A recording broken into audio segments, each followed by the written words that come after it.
All right. How's everybody doing? That was good lunch, right? Thank you to everybody for bringing out soup and just making lunch. That was incredible. Really great way to do it. So, really quickly, we've talked about a lot now over the last couple of days. So before we step into this next session, just from our last session, or even anything before that, are there any questions that you have that are kind of popping up in your mind that you'd like us to dig into a little bit before we move forward? Yeah.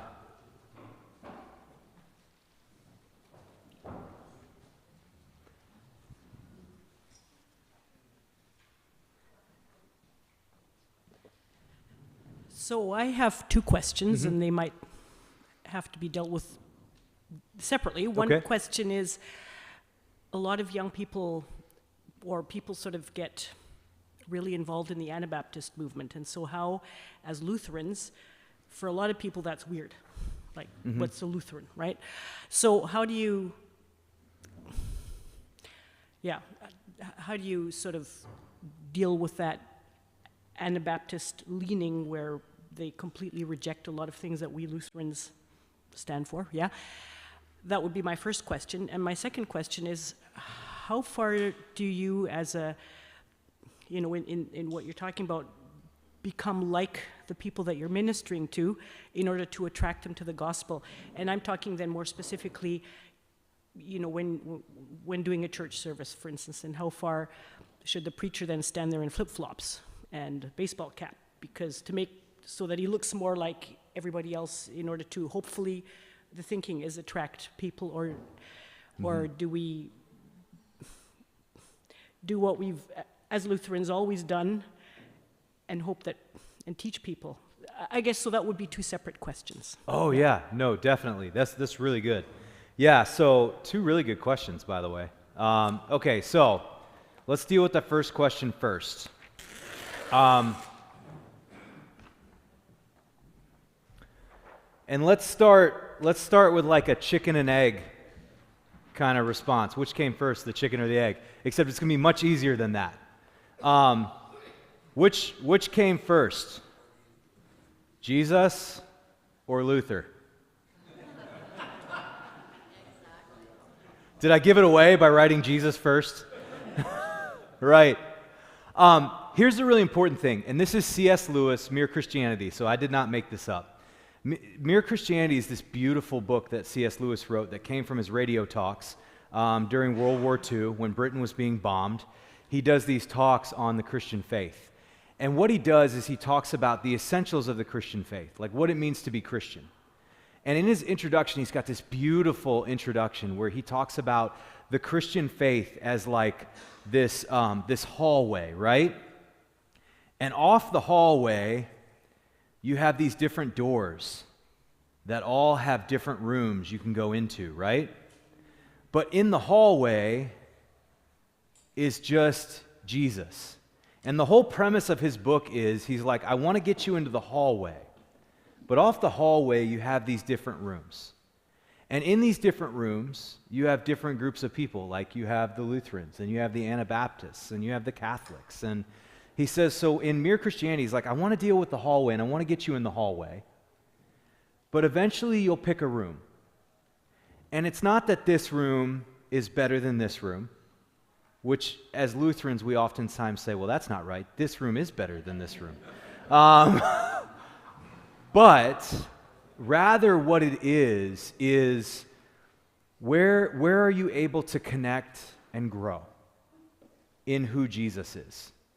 Like, no one room is perfect. Hear that one more time, Lutherans. No one room is perfect, right? We have advantages and we have disadvantages.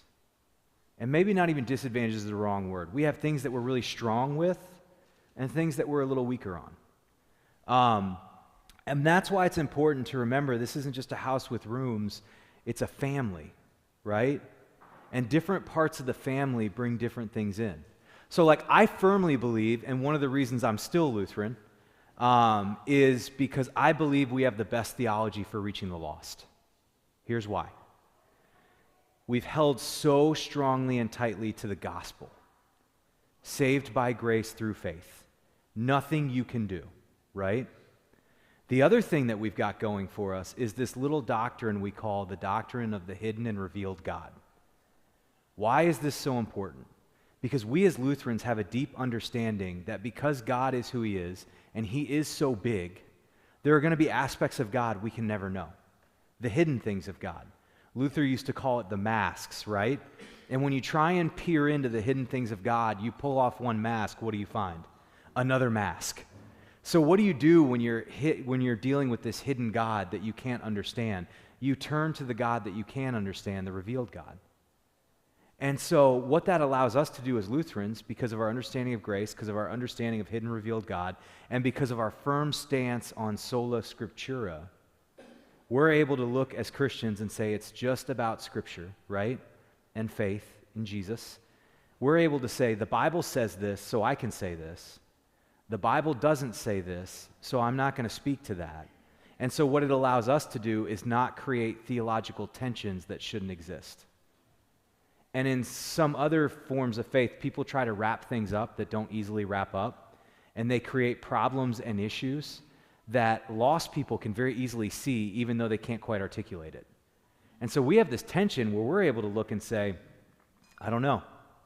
We're the people that should be able to walk into the room in the midst of a tragedy that everybody's going, this is terrible, why did this happen?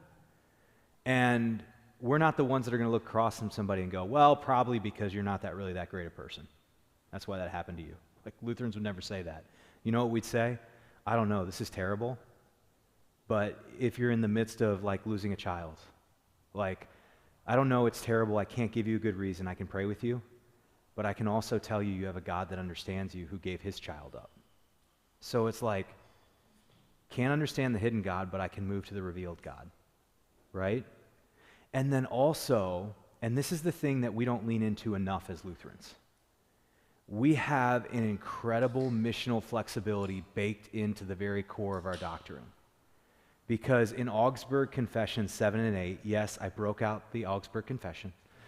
In Augsburg Confession 7 and 8, it says that our theology boils down to word and sacrament. That's it.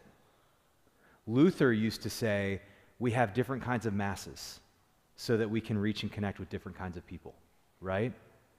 And so what that means is simply this. We as Lutherans can strip things down to the very essentials, take those essentials, place them into a new community, and then build worship and the church around those essentials in a way that's also very contextual. So, like, because we're Lutherans, when the Lutherans migrated from Germany to the Americas, they realized, hey, we can preach in English. It doesn't have to be German.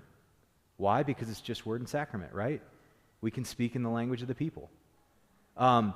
We don't take advantage of this enough, which I think leads into our second question. But before we do that, a much healthier way to think about differences between denominations is to look at your brothers and sisters in Christ in another denomination and say to yourself, what things can I learn from you that I could not learn from my own tribe?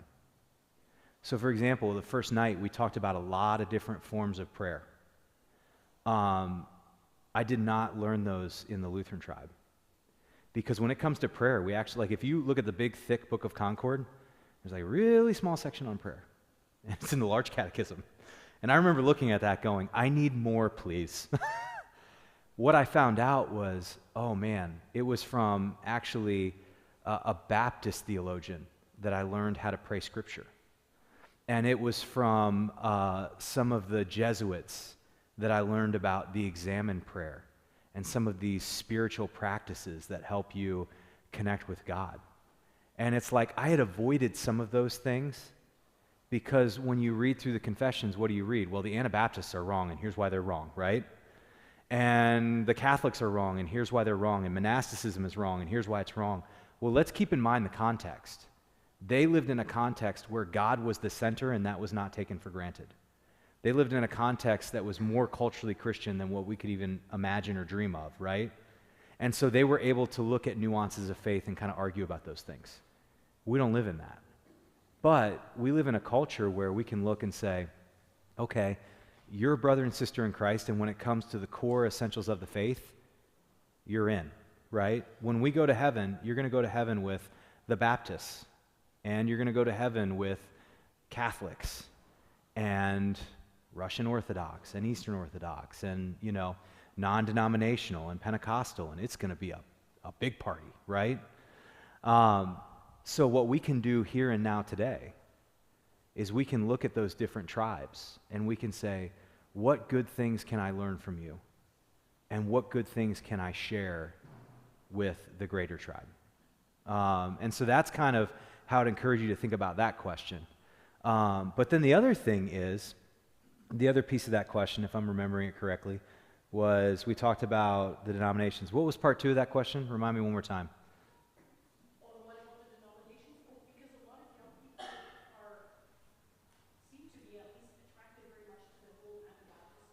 Mm-hmm. And shy away from anything that's what they call mainline, and their big thing is what they call the universal baptism. Oh, yes. That's a big thing.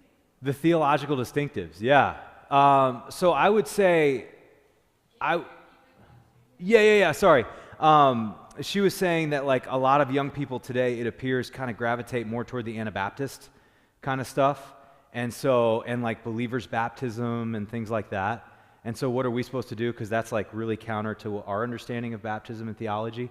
I would think one thing. I think anytime we're in a spot where we say, all people in this specific group do this, we're missing a little bit.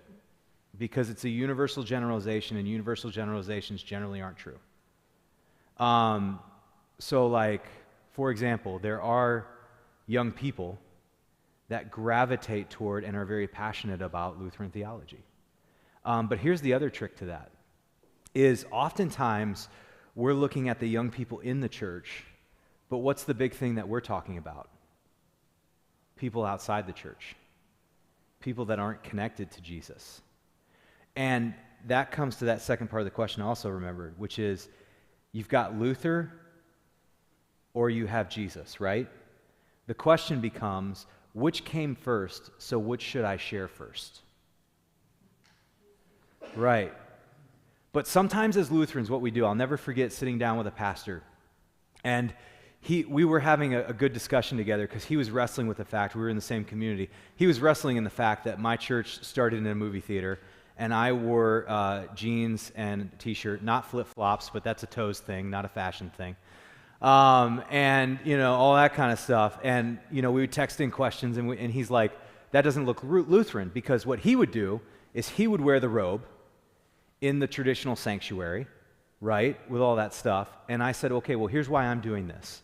Because I want to connect with lost people where they are, and I want to share Jesus first. So, like, even the name of our church didn't say Lutheran, even though we were very clear about the fact that we were Lutheran.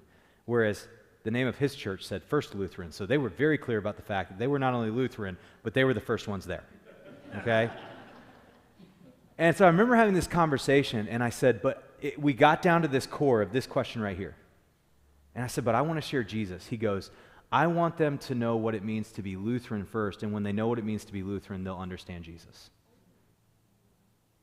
And I think, and you can argue with me on this, I think that's backwards. Because if I believe in Luther, I got nothing. If I believe in Jesus, I have everything, right? And even Luther would say that. I think Luther would be offended that there's a big statue of him at a seminary.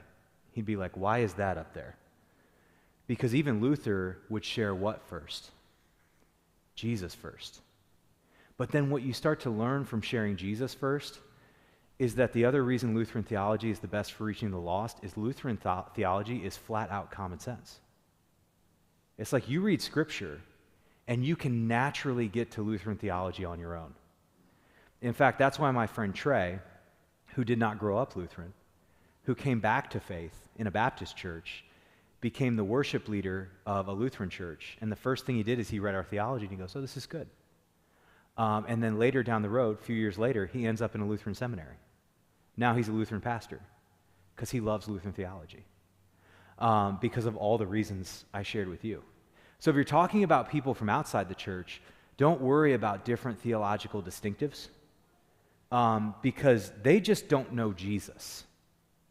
And so the first thing they need to connect with is Jesus. And then after they connect with Jesus, they will connect with the different veins of Christianity, whether you're talking about Lutheran, or you're talking about Baptist, or you're talking about, Catholic, or you're talking about, non-denom, which is not a denomination that's become a denomination. It's kind of funny that way, right? But at the end of the day, and this is the difference, I think this is the difference of the culture we're living in and the culture we came out of. The culture that we came out of, I remember talking to a guy, I was doing his wife's funeral. They've been married, like 60 years, right? And when they first got together, he was Lutheran and she was Catholic, which back then did not happen, right? And he told me a story, it really sticks out to me. He said when they first met, the priests in New Jersey called the priests where he was from in Iowa. And those priests went to his parents' house and interviewed them to figure out how he was raised and what they believed, and then reported back to the priests in New Jersey, right? It was a big deal because that was a culture where so many people were Christian, it mattered if a Lutheran married a non-Lutheran, right? We don't live in that culture anymore. We don't live in a culture where church is at the center. I live in a culture where as my kids grow up, I'm teaching them everything I can teach them about the faith, and I teach them from this theological distinctive right here because I believe it's the best, but I believe it's the best for me and my understanding of Christianity and for my kids' faith. But if they grow up and they love Jesus, but they decide to go to the non-denominational church down the street because they're able to better grow in their faith there and connect with Jesus, then I'm 100% behind that. Because at the end of the day, I want them connected here first and foremost. And what this also does, it gives us a radical ability to partner in ways that we wouldn't have partnered in the past. Because sometimes, and this is kind of another side note, this is a tangent, I apologize, but you all asked the question. I think sometimes people outside the church have a better picture of what the church is supposed to be than people inside the church. And I would say it this way, because when a scandal breaks out, right, and it hits the news, people outside the church are going, oh man, look at what the church did. And people inside of the church are going, no, that's just those Catholics.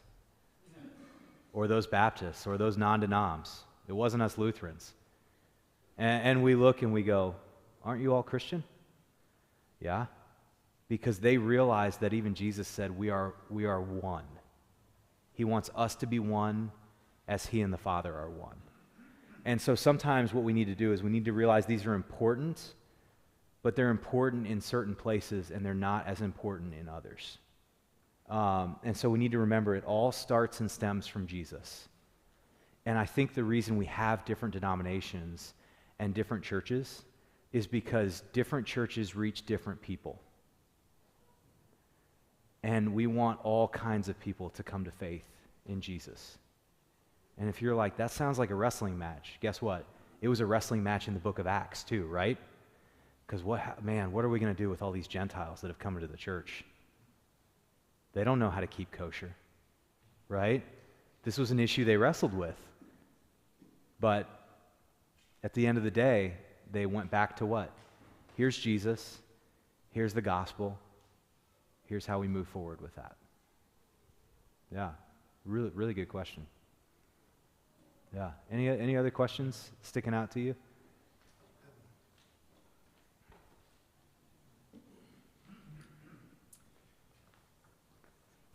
Relates a little bit like this, and maybe I've got the answer, but it has to do then with partnering with agencies where maybe the president is an LGBT plus, or partnering with other in the community where some of the policies are pro-abortion or maybe MAID, which is kind of end-of-life choices. Yeah.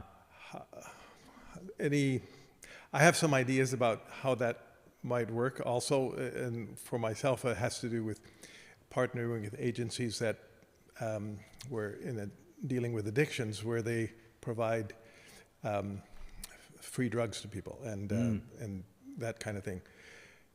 Any suggestions on keeping Jesus first in the middle of those?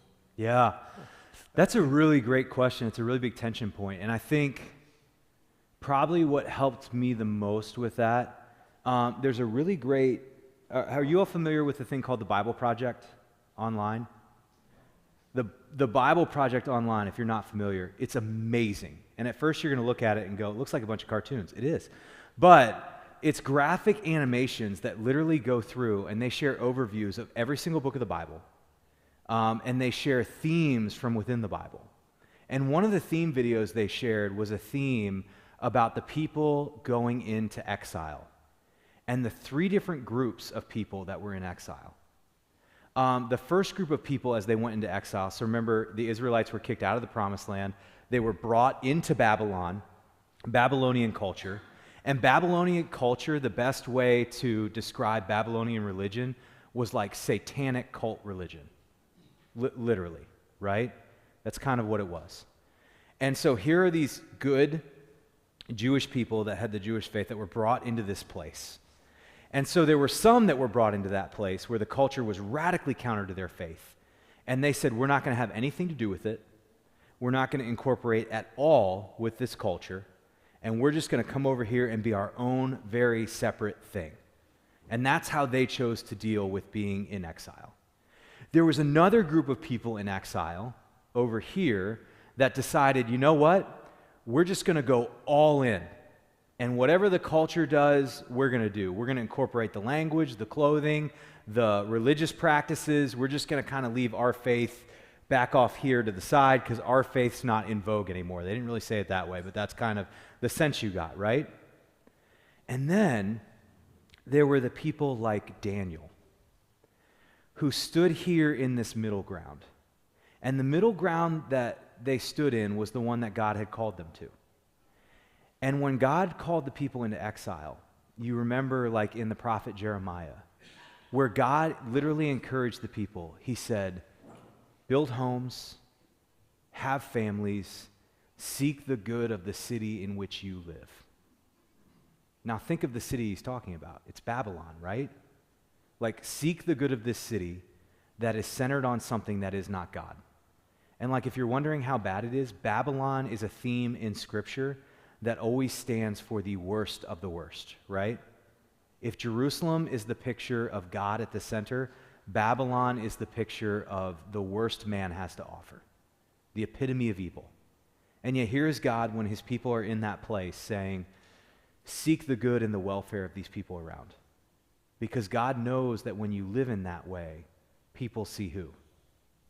They see Jesus, right? So what that meant for Daniel and these people, to what you're talking about, is there were moments where they were able to incorporate and become a part of the culture. And they seeked the good of the culture, right? Daniel was pulled out of his context. He was brought into captivity. He was forced to study in their university system. He was forced to learn the occult arts. He was probably castrated, side note, because he was working and living in the palace of the king. And what generally happened when people would take over a civilization like that is they would take the best and the brightest, and they would incorporate it in, and they would add many of the women to the king's harem, right? And they would take the men, and they would make them, advisors and stuff like that. But if you had all these young, attractive men who were bright and intelligent, ladies, you know what I'm talking about, right?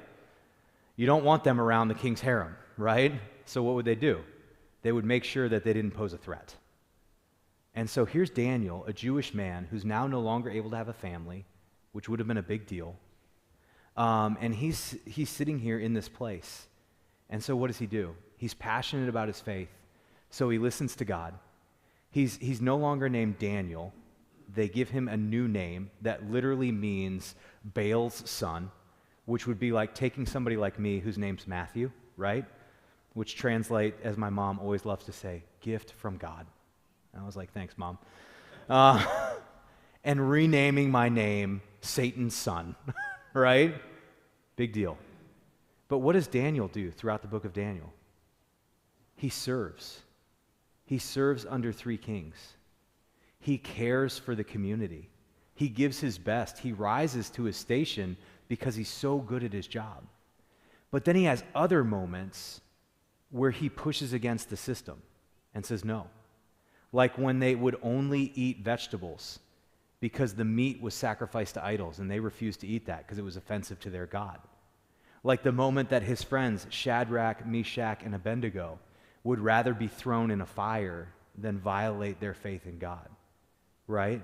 The moment where Daniel clearly sees a law that's designed to attack him and take him down, which is you can't pray to any other God but me, which is the king.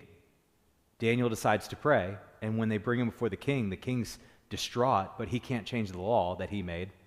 So Daniel gets thrown where? In a lion's den. Daniel actively resists when it's right to resist. But he does it in a way where he's still seeking the good of the culture around him. And he leans in and he cares for the people around him when he can care for the people around him. So what that means is this: when you're in some of the situations you're talking about, ask yourself the question, where can I lean in and care for this community in a way that seeks the good and the welfare of this community? And then when are those moments where I have to stand up and say, I don't do that, but here's why I don't do that, right? Like I'm going to take, for example, and this is probably a hot button issue, so I apologize, but I fly out on Monday and James will have to sort the rest of that out. But the LGBTQ issues, a lot of it comes down to that thing of identity we were talking about. And this idea that if I can't express myself the way I think I'm supposed to express myself, I can't find my true identity. And if I can't find my true identity, I won't know who I am. But as Christians, what do we believe? Our identity is not found there. So what that means is we're saying, you're not going to find your true self there. That's not where I find my true self. My true self is found in Christ, and that identity is unshakable. But what that allows me to do is lean into love for the people around me that I disagree with. Because I realize, too, that they're chasing after an identity that will one day let them down. The same way, if my identity was found in my heterosexuality and my career, it would let me down. And so I think in those moments, we're able to love people really well, even when they disagree with us. We're able to find common ground and serve our community together. But we're also able to stand up in spots and say, real love is not me agreeing with you in every single instance. And so in some of those moments, you could say, hey, I'm not going to participate in that because that's not what I believe. But I still love you and I still care for you. And here's why I don't believe that. And it's more robust. And you know what? When you build a relationship with people, they'll actually give you time to share that kind of stuff. Because they'll see that even though they disagree with you and you disagree with them, that you still love them. And that takes on a whole new tone. Yeah. Cool. I have, this is the text I was trying to dig up before lunch. I know and trust that God will lead us in the conversations, but I still feel inadequate. I get that. 100%. It's funny, that happens to us in a lot of areas of life. I listen to a lot of leadership talks, and there's actually a theory in leadership called the imposter syndrome, where we're in a spot or a position, and we feel like we don't know why we're there, or we shouldn't be there, and so we feel like we're an imposter, right? And the same can be true with sharing our faith for multiple reasons. Like one, we sometimes feel hypocritical when we share our faith, because we know these are things that we still wrestle with, right? And so there's that. But then there's definitely the spot where we're like, man, I don't think I'm good enough to do this. And here's the quick thing, you don't have to be. Like, you don't have to be, because Jesus is always enough. And if you feel that way, chances are even the people around you, like some of the pastors leading your churches, have felt that way too. Like, I remember my last year of seminary, I came back from seminary, I got done with my vicarage, it was a lot of fun. And I remember coming back from my vicarage and sitting down, and so it was my last year of seminary, so it was time to think about that first call and where I would go and what kind of ministry I would do. And I remember sitting down in that instance with my home church, and I said, I think I could go to a bigger home church like the one we were from, and I think I could be one pastor on a staff with several others, and I think I'd be able to do that. And I said, after vicarage, I really think I could go to a smaller church too and be like a sole pastor, and I think I'd be able to do that. I said, the one thing I don't think I can do is church plant or be a missionary. I'm not going to do that. And my home pastors looked at me and they said, really? They said, we think you should do that. And I was like, no, I'm not going to do that. My vicarage supervisor at the same time was calling the seminary and saying that. And so it started this year-long process. I only went to the church plant assessment because my friend Joe was going, and he didn't like to do things by himself. So he would always bring a friend around, and I was the friend that he brought. And then I passed whatever test they gave us, and so they're like, come to the church plant assessment center. And I remember going to this 4-day weekend thing, and they're like, at the end of this weekend, we'll tell you whether you should church plant or not. So I said, okay, God, this kind of sounds like you. So whatever you say at the end of this weekend, I'm going to do. Went through the whole weekend. At the end of the weekend, they looked at me and they said, we think you should plant a church. And I said, absolutely not. I will not do that. We get to the end of the call time, and we had this really great call supervisor guy, Dr. Hayner. And he pulls me into his office, and he says, Matt, I need you to make a decision because you're holding up my process.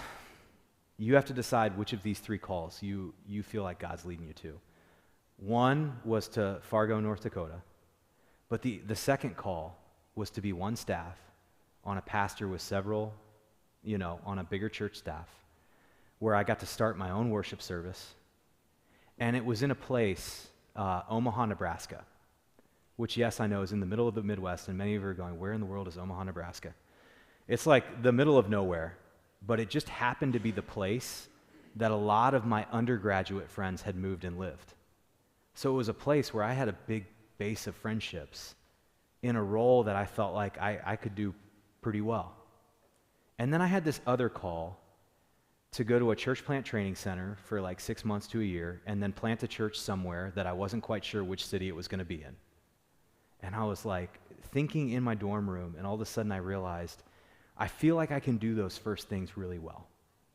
I know I can't do the last one.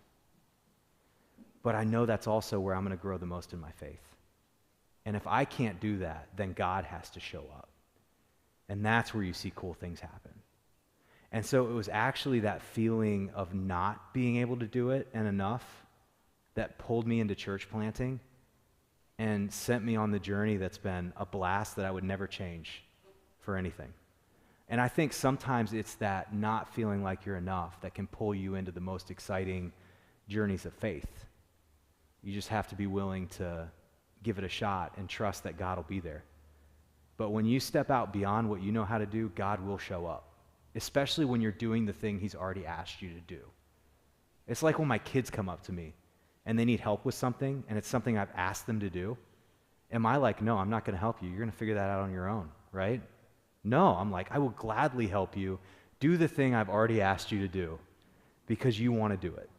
And I think that's where we have to be sometimes. Yeah. Cool. Any other questions from these last sessions? These are good questions, by the way. Cool. All right. We're going to move into our next thing, the fun stuff.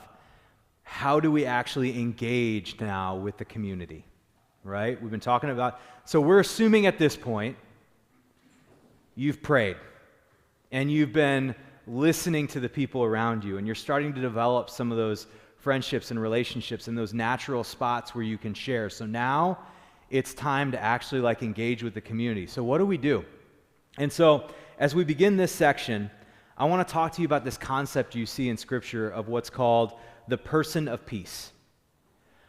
And oftentimes in communities, you encounter this like person of peace, this person that essentially opens up a vehicle for the gospel and for people coming to faith.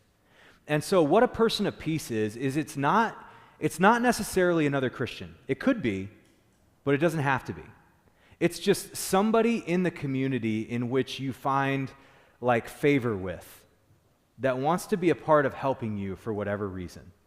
And oftentimes we miss it because we usually think that the goal of this person of peace, it's about this person right here. But it's not always just about this person right here, but rather it's about the entire community of people they're connected to. And it's not even always about what's going to happen here, but oftentimes it's about what they bring here and what they open up to you. And then in that moment, you will find that networks of people can get connected through this person of peace. And so in a community, oftentimes when you're praying and you're trying to engage with the community, this person will like start to kind of come on your radar and make you known. Maybe it's somebody that you naturally gravitate toward and build a relationship with. Or somebody that just gets connected with you and all of a sudden they become like a blessing to you. So think about in Scripture, persons of peace. Zacchaeus probably would have been a person of peace because when Jesus went to the community and he partied with Zacchaeus, he all of a sudden got connected with this whole community of people, right? Disconnected from faith. But a person of peace is somebody that can help you connect with the community around you. They have natural relationships and connections in there. So I'll give you a story because it's always easier with a story. I remember a couple instances where we had this like person of peace thing. The first, when I was first in Knoxville, I was always sharing faith with like everybody and what we were doing at the church. And I remember encountering this stylist named Jess Ronning. And I remember going out and, sitting in her chair and we were talking about faith. I was like, man, she sounded really interested. And then my buddy Cameron went and talked to her. And she had given me her card and said, tell us more about the church. But somehow I had lost the card, right? Brilliant. Yeah, that was the church planner in me. But once again, God showed up, right? It wasn't about what I could do. And I'm sitting there fretting about it. And Liza at the time just looks at me and she goes, here's an idea. Why don't you just go get a haircut? I was like, brilliant. So I went and got a haircut, connected with Jess again, and she starts coming out to the church. Well, Jess ends up being connected with this whole network of people that were disconnected from church, or some that were connected to church but had a spouse that wasn't connected. And she just starts inviting people out to the church like crazy. She was a person of peace. Through that person of peace, I got connected to a whole network of families. I got to do, at one point, I got to baptize like a couple whole families, which was really fun.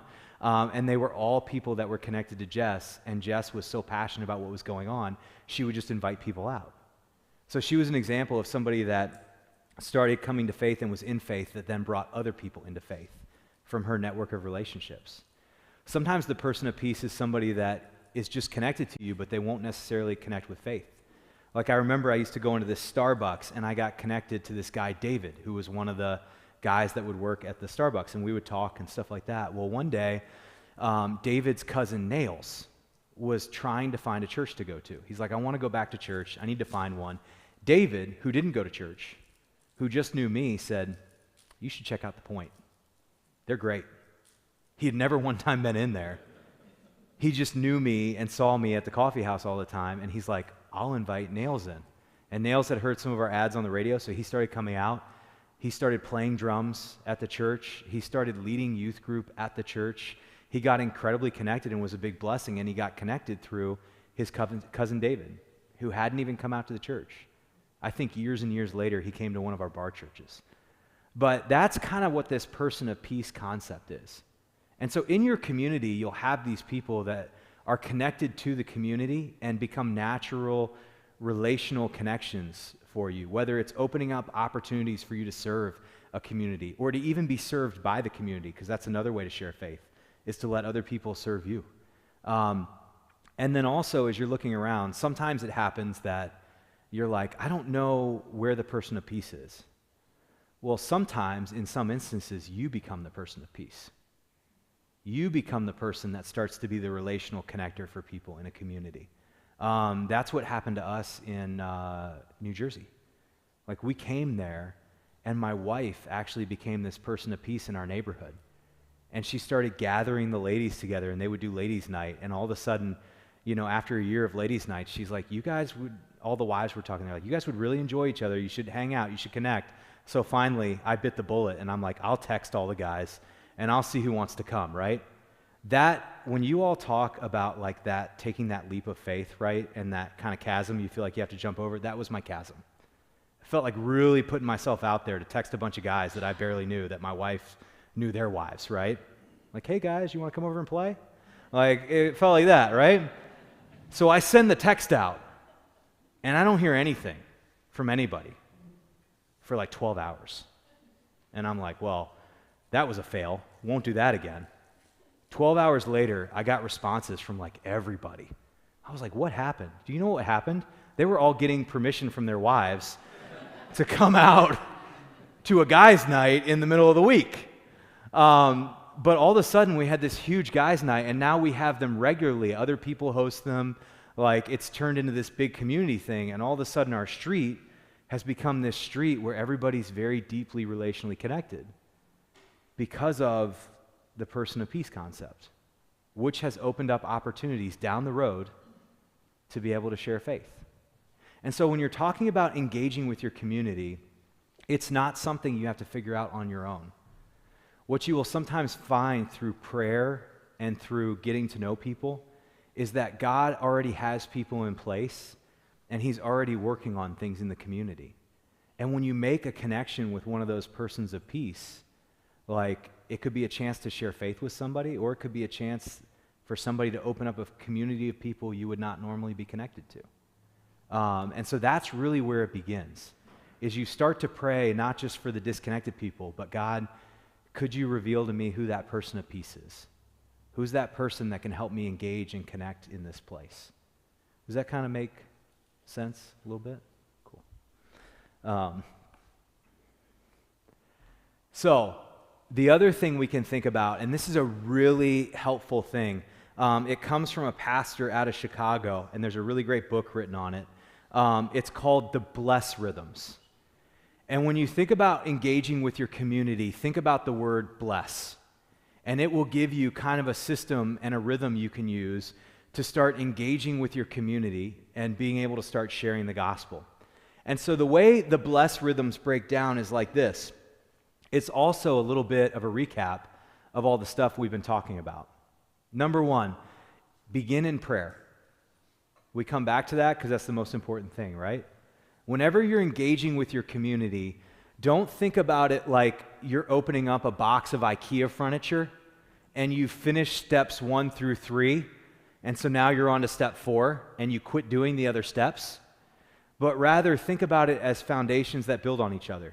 So just because you're starting to engage with the community, you don't stop praying for the community. Keep being in prayer. And so the bless rhythm, think begin in prayer, be praying. And then the second part of that bless rhythm is what? Listen and engage. Which word is first? Listen, yes. Keep listening, right? We don't want to quit listening, but listen and engage, because the listening is going to show you when you could engage with the community. And then next, eat. How many of you eat? Some of you are liars, because I just saw you out there. Like, we're Lutherans. We are really good at eating, right? But meals are a natural opportunity to connect with people. How often did you see Jesus in the Gospels just simply sharing a meal with people? And here's the thing about a meal. A meal connects you relationally in a different way, right? You tend to have deeper conversations over a meal. You tend to connect in a more casual way over a meal, right? In fact, one of the principles they teach you in the workplace is if you've got a tenser meeting, do it over a meal. And it relieves some of that tension, right? It's because meals can be a powerful tool for engaging with the community. And here's the best part. Most of us are going to eat how many meals a day? 3 meals a day, right? How many days a week? 7 days a week, right? 3 meals a day, 7 days a week. What if you just gave away like 2 or 3 of those meals and you committed to just eating with somebody else? Eating with somebody that you could have a conversation with, that you could get to know, that you could share faith with. Like all of a sudden, 3 times a week, you're going to be intentionally connecting with the community. Like doing life together, learning who each other are, right? Getting natural opportunities to share stories with each other and faith. Just by doing what you were already going to do already. Like, and if you're in like a workspace and you're thinking there's all kinds of rules around work, right? And what we're allowed to talk about and not talk about and all that kind of stuff. Sometimes those rules tend to flex when? Around mealtime, right? And so maybe some days, instead of eating a meal at your desk so you can kind of like blow through your work, maybe eat with some of your coworkers. And you'll get to know them a little more and their story. Meals are an incredible place to do that. They're also an incredible vehicle to throw parties, right? Because parties are an incredible opportunity to meet people, right? And when you throw a party and you have a meal together, you get a chance to meet people on another level, build that relationship, and then naturally things start to pop up. Faith starts to pop up. And they don't all have to be things that you host. You know, a big way that you know you're engaging with your community is when people invite you over, right? And when somebody invites you over, they give you an open door to invite them over. So definitely utilize meals as a way to connect with people. Next, serve. Serve your community. Find simple ways and big ways that you can be serving. You know, if you're talking like corporately as a church, you know, what are some of the biggest needs in the community around you? One of the best ways to figure that out is talk to some of the local leadership in the community. You know, sit down with, I don't know what it's called here. We have mayors, right? You all have mayors? Yeah, okay, mayors, good. You can sit down with like the mayors, the police chief, the fire chief, all these different people. They're much easier to access than we realize. And sit down and have a conversation with them. Ask them, hey, what are the 3 biggest things you see that our community needs? You know, and then you don't have to fix all 3. Like, we're not the only church here, right? Like, but we could pick one and be a part of starting to serve in that way. And as you begin to serve, you begin to build relationship with the community. Same with your neighbors. Like, you can serve your neighbors.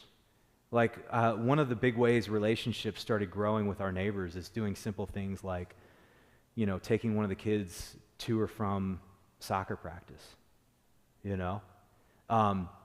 We had one friend that we got to start doing micro-church stuff with, and that was really fun, but we actually not this last Christmas, the Christmas before, Christmas 2021, it was Christmas Eve, and I found out 30 minutes before the kids' service that my wife had COVID. So like all of a sudden, my Christmas Eve changed. Not a busy time, by the way, when you're a pastor. Kids coordinator really appreciated that. But I went home, recorded a message really quick, and I spent the rest of Christmas sitting there on the couch. And when you have COVID, you can't do anything, right? You're like locked down. Well, guess who else had COVID? Because somebody gave it to somebody. Our friend. So she's at home with 3 kids. We're at home with 3 kids. We all have COVID. So we're like, let's quarantine together. So they would come over to our house during that week for meals. And so we would eat together and we would hang out together, and the relationship built because we were able to spend time together. I'm not suggesting you get COVID and give somebody else COVID that needs Jesus, okay? I did not say that. But what I'm saying is there's all kinds of opportunities there, even when you wouldn't think there's an opportunity there. And just take some time to serve one another. Because for her, being the single mom, like, how huge was it for her to not be locked down with all 3 kids depending on her 24/7, but to just be able to come over to our house and share a meal with a couple other adults that could talk and do dishes, you know? where her kids could play with other kids, because there's this weird dynamic. It's easier to parent children when there's other children together. I don't know how that works. It's still very weird to me, but it allows the kids to play together, and so all of a sudden it was this chance for us to serve one another. So look for opportunities to serve. And then finally, don't forget stories. Your story and their story. And what I would always encourage you, start with their story. If you start with somebody else's story, you get to know them more. But when they see that you're interested in their story, what do they become interested in? Your story, right? Like they want to know more about you because you're learning more about them. And in those stories, you begin to grow in your relationship, you begin to grow in your depth of knowledge of one another, but also you know where it's best to approach things like the gospel. And you know when it's the best time to do it. And if it's the best time to do it. And it may be months, it may be years, it may be this natural thing that they just bring up. But the more you learn their stories, the more you're able to share the gospel in helpful ways. So then here's a quick question. I know sometimes we're thinking, okay, I'm sharing my story. When do I get to Jesus' story, right? Because this is the story that changes everything, right? And our story is good, but it's not this good. This is the story. So how do we share that? And how do we share that in a way that's normal, right? Because, you could be sitting there going, well, let me tell you my story. Hey, let me tell you Jesus' story. And they're like, what? Where did this come from? But your story is connected to whose story? Jesus' story, right? And so actually, without sharing a single bit of Scripture, you could actually still share Jesus' story. And there's a really simple formula for that, if you're wondering how you could share Jesus' story. And the formula is this. Your story has 3 basic parts. Your story has the before I met Jesus, my life before Jesus, connecting with Jesus, my life after Jesus. That's a really basic storyline that you can use to learn to tell the story, your story of how Jesus connected with you. Now, why are stories so powerful? You can't argue with a story. You can argue with a doctrinal point. You can argue with a section of Scripture. You can't argue with somebody's story. It's their story, right? That's what's so powerful about the gospel. It's a message that's embedded in a story. And so your story is just that. It's your story. And so when you're sharing your story with somebody, they can be hearing about Jesus as you share that story. Now, for some of you, especially if you came to faith as an adult, right? My wife came to faith as an adult. So she has this moment where she remembers what life was like before Jesus, and then what it was like to connect with Jesus, and what life was like after Jesus, right? But then you've got somebody like me. I was baptized as a baby in my grandmother's living room. I never remember a time where I lived outside the church. And then I went right from high school to college, took a year off, and then went to seminary, became a pastor. So even career-wise, I don't have a story before Jesus, right? Except for some lifeguarding.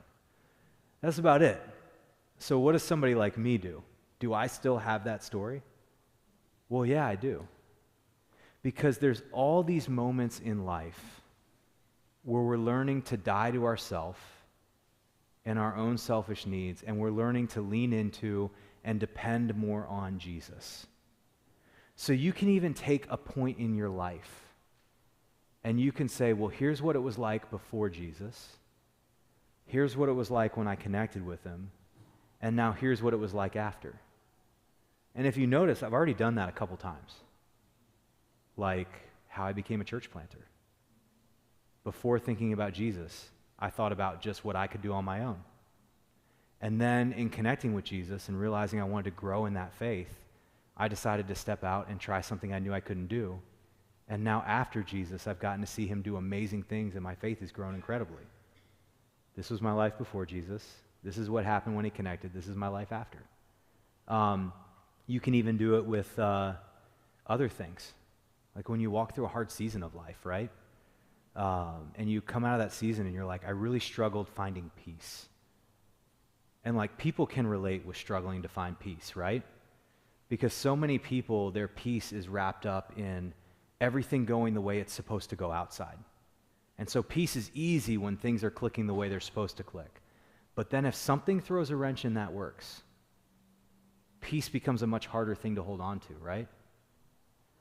And it's not just that way for non-Christians. Sometimes this is that way for us as Christians. Except Jesus does this beautiful thing where in the midst of those moments, he gives us a peace that can't exist within ourselves. And, you know, if you've ever lived through one of those moments where you didn't have peace, and all of a sudden God in his grace lines things up and reminds you of this deep reservoir of peace you have in Jesus, and it becomes one of those moments in your life where even though nothing has changed on the surface, everything changed. Like that's a powerful testimony, because that doesn't happen for everybody. And people will look at you and go, well, how in the world could you find peace in that? Nothing changed. And you're like, yeah, but everything changed because I remember how much I have in Jesus and how even if I have nothing, I have everything. Now, you could look at me and say, nuh-uh, but you wouldn't argue with that, would you? Why? Because that's my story. And we don't tend to argue with stories. And you have a story too, and Jesus has connected to your story in a powerful way. And when you start to think about that, you can find ways to share that. And then there'll just be moments where it naturally pops up. And you get to share who Jesus is in your story. And then what people get to do is they get a picture of who Jesus is. That picture allows them to experience Jesus. And when they experience Jesus where they are, they can connect to him. And when they connect to Jesus, what do they become? A reflection of what they're connected to, which is Jesus. So when it comes to sharing your faith, you don't have to have the whole Bible memorized. It's good to know the Bible, but you don't have to. You don't have to know all the nuances of faith and theology. Those are good things to learn, but you don't have to. All you need to know is, here's what Jesus has done in my life, and I want to share that with you. Best example I can think of in Scripture with that, John chapter 4. Do you all remember John chapter 4? It's the woman at the well. Love that story. She's the woman that's had 5 husbands, and Jesus totally called her out on it, right? And she's sitting at the well, middle of the day. There's Jesus. He's waiting for her. He says, give me some water. He uses the water to talk about living water, right? She changes the subject because it's starting to get a little too personal. And then all of a sudden, Jesus lays out to her who he really is. And she realizes she's connecting with Jesus right there. She doesn't know exactly how the crucifixion is going to work or the resurrection or how Jesus is going to spread the gospel through the world. She doesn't understand all the nuances of faith Jesus does, because Jesus mentioned earlier that she only uses the first few books of the Old Testament and not the whole thing like the Jewish people do. She's still struggling to figure out where you're supposed to worship. But she's all of a sudden connected with Jesus. She's found forgiveness that she didn't know was possible. And what does she do? She drops her bucket right there, runs back into the city to tell everybody, all the very same women and people that she was trying to avoid by coming to the well in the middle of the day. She runs to tell everybody about Jesus. And what does she say? She says, let me tell you about the doctrine of atonement. No. She says, you have to come see this guy who knew everything about me. Could he be the Messiah? That's all she knew. And she told everybody. And everybody started coming. And as that crowd of people start coming up and the disciples are back, do you know what Jesus said? The disciples are seeing this huge crowd come, and they're like, what in the world's going on? Because we're in Samaria. Jesus says, look, the harvest is plentiful, but the workers are few. And that's when he's talking about the harvest being those outside the church. So there's huge opportunity. Guess what? You don't have to be Pastor Matt or Pastor James or Martin Luther. You can just be the woman at the well who runs out to their friends and says, let me tell you what God did in my life. Yeah, I don't know all the nuances, but this is crazy. I want you to get to see it too. So that's really kind of simply what we're talking about with sharing faith. Okay, so I'm going to let you all discuss at your tables a little bit. And we've got our questions here. What stuck out to you in this session? What challenged you? And then finally, what would it look like for you to put this in practice in your life in the church? Maybe what's a story that you could share where your life encounters Jesus' life? Go ahead and share with your table now.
Matt, can I show you something? Somebody emailed this. Somebody who's watching. This mother. Tracy find her son in Chile who lives on the street upstairs, and she says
talk much. We were talking to some other people at the table, but I'll have to connect with him again before he goes.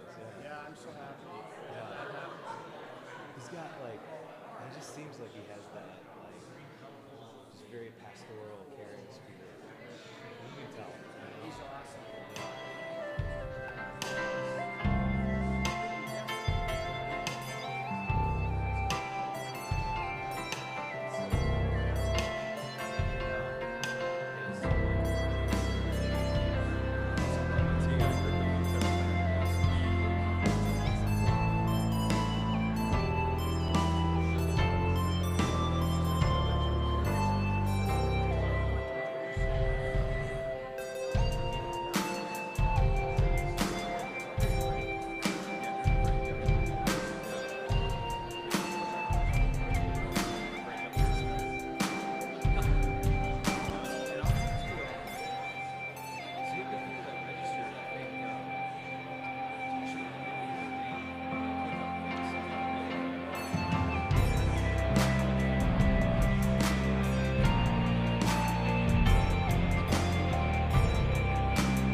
Somebody might think that. Yeah. I know. It's somebody else. There's another doorway in the hallway here. I'm part of the beer family, but I don't go in that direction.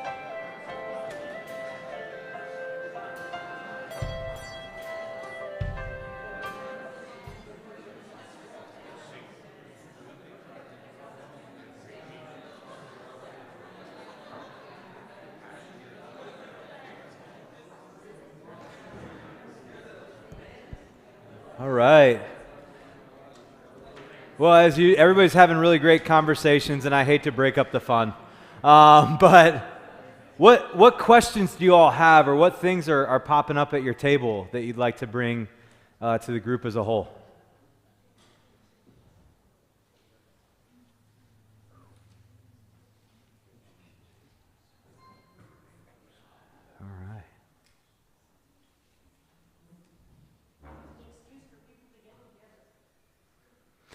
What's an excuse for people to get together? Yes, it really is. Food is an incredible excuse to get people together. And in fact, around food, you can bring tons of people together. One of our the big missional thing that we did when we were when we first lived in New Jersey, we had a bigger backyard and stuff. It was my wife's idea. She comes up with the best missional ideas, and I just put the stamp on it and approve. But she's like, let's have a summer kickoff party to like kick off the summer year. And I'm like, okay. So she's like, we'll make sliders, and everybody else can bring their other stuff. And I'm like, that'll be cool. We'll have a few friends in the backyard. Like 75 people showed up. It was awesome, right? Because our house was right next to the church, which had a little playground in there. So the kids would go over and play and move back and forth. And we did it a few years in a row before the pandemic. I think we did it like 3 years. And by the third year, there was like 100-some people. We were getting to know our neighbors really well. And food was the great catalyst and excuse to get people together. So, yeah. And you can do it around simple things like, there's all kinds of excuses. Like we've got the Super Bowl coming up in the States, and that's a great excuse to throw a party and have some people over. But we've done it for just regular football games too, or going over to a friend's house. So like, if there's a particularly good hockey game on, or if the Canucks make it to the Stanley Cup, like, you could throw a big party, right? I've heard it's been a while. James was telling me. So yeah, food's a great excuse, and I think one of the big things, and I would articulate it like this: a great way to connect with people about faith is to build the relationship around something that's not faith. And so that's why sometimes the best vehicle for sharing your faith is doing things you would already enjoy doing, right? So like, getting to sit down with y'all and talk to y'all, I've gotten to hear some like really fun hobbies, right?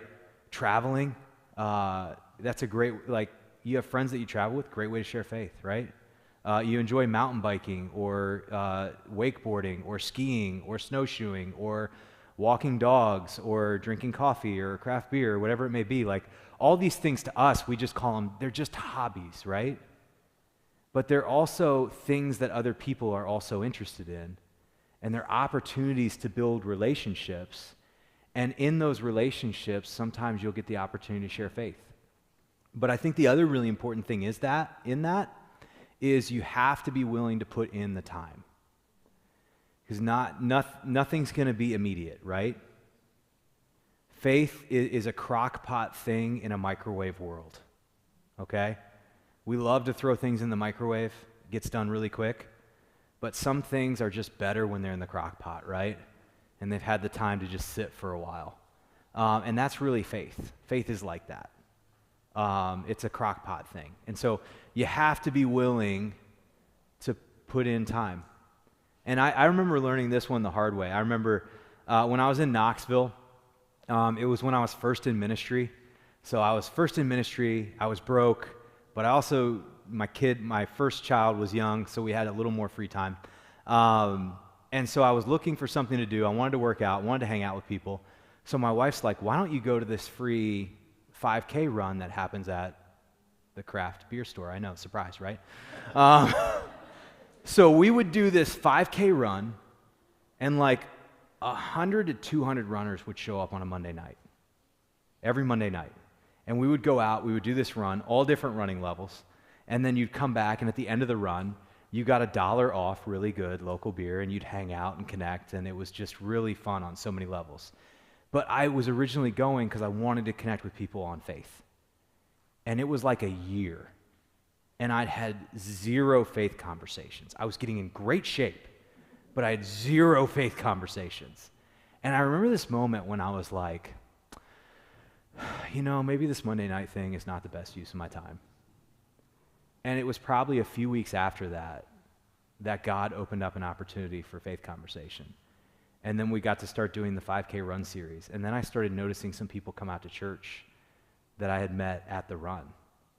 And what I realized was I just sometimes have to be willing to put in the time and just be present and let God be responsible for the results.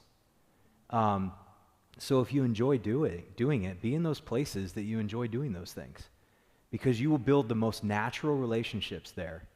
And through building those relationships, eventually you might get the opportunity to share more about yourself or about life, or to be present for somebody when they would need Jesus, but they don't have anybody else in their life connected to Jesus. And you get to be that connection. And that's why I love teaching people about sharing their faith. Because it's like looking at somebody and go, do you enjoy doing fun things? I want you to do more of those. And then I'll teach you how to share Jesus while you're doing the things you already want to do. And so that's kind of the cool opportunity we have in this. Yeah. What other questions do you have?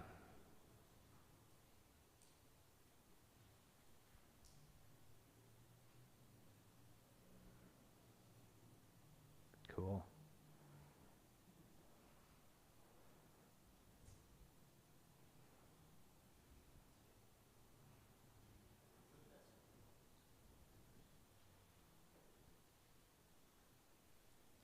Yes. Have you found it helpful to have something like Steps to Peace with God, that little booklet that gives the basics of coming to personal faith, to leave somebody who is you've been able to talk to Mm-hmm. briefly, but just be able to leave them with something that is important to me or has been important in my life. Maybe we can talk about it again another time. Yeah.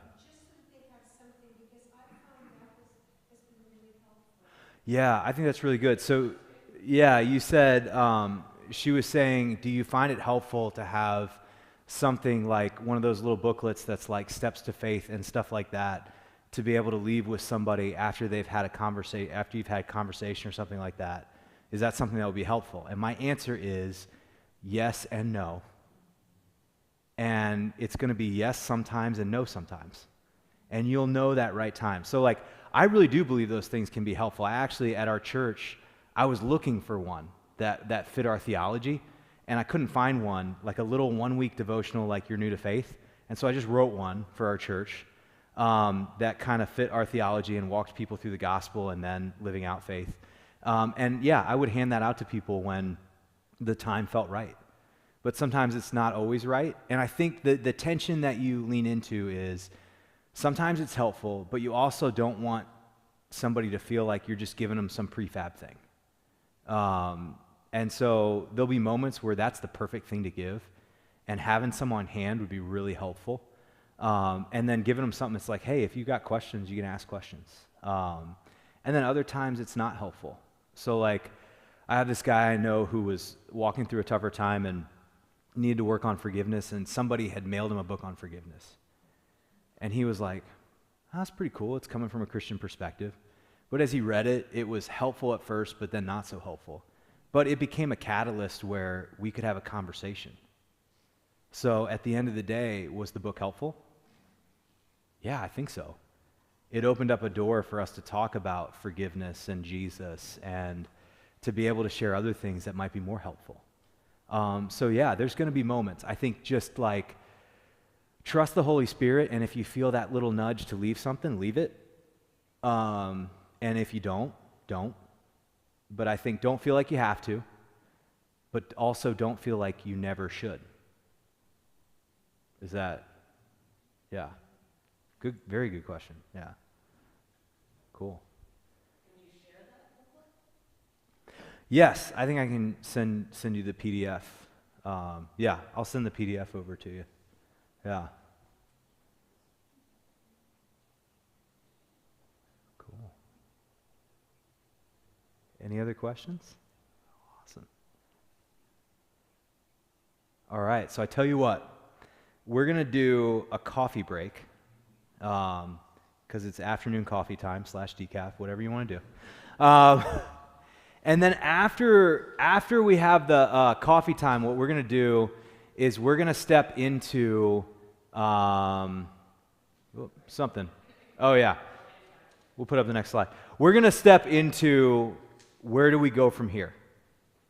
And in this section, what we're going to talk about is, okay, so what do we do with all this stuff we're learning? And how do we start experimenting and living it out and trying it? And as we do that, Pastor James and I are actually going to do like a conversation. And he's going to share with you how he got connected with some of this stuff and what he's starting to try. And so we'll have a conversation. I'm going to ask him some questions. He's going to ask me some questions. And then you're free to ask questions as well. But I think that's going to be super helpful, because I think otherwise sometimes what happens is you're like, man, that's a bunch of great ideas, but could we really do that? And after spending time with Pastor James, the answer is yes, you can do that, and probably a lot more stuff you didn't realize you can do. So he'll share that with you directly so that you guys can hear some of that. And we're going to talk about microgroups and this concept of microchurch and how it fits into the bigger structure of church and stuff like that. So yeah, it's going to be a lot of fun. It's one of those instances where we save the best for last. Yeah. So go ahead, grab some coffee, and we'll step into our next session after that.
That was some.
it'd be a sad if people would clear the place.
Check 1 2 3. Check 1 2 3.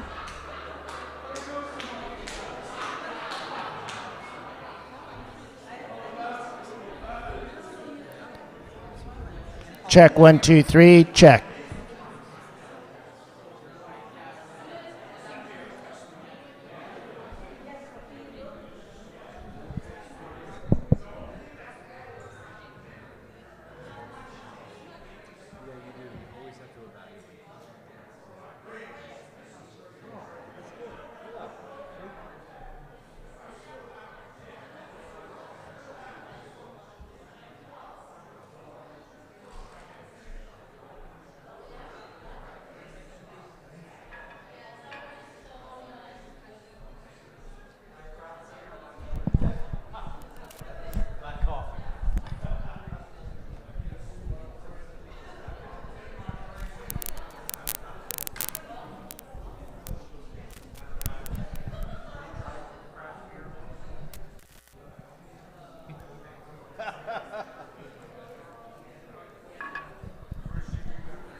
It's true.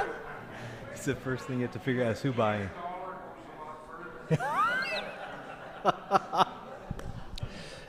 Ed, here's my plan. When I go to New Jersey, he's buying.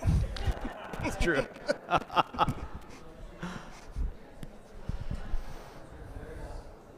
All right. Well, let's go ahead. We're gonna round up for this last session where we'll wrap everything up nice and neatly. And no.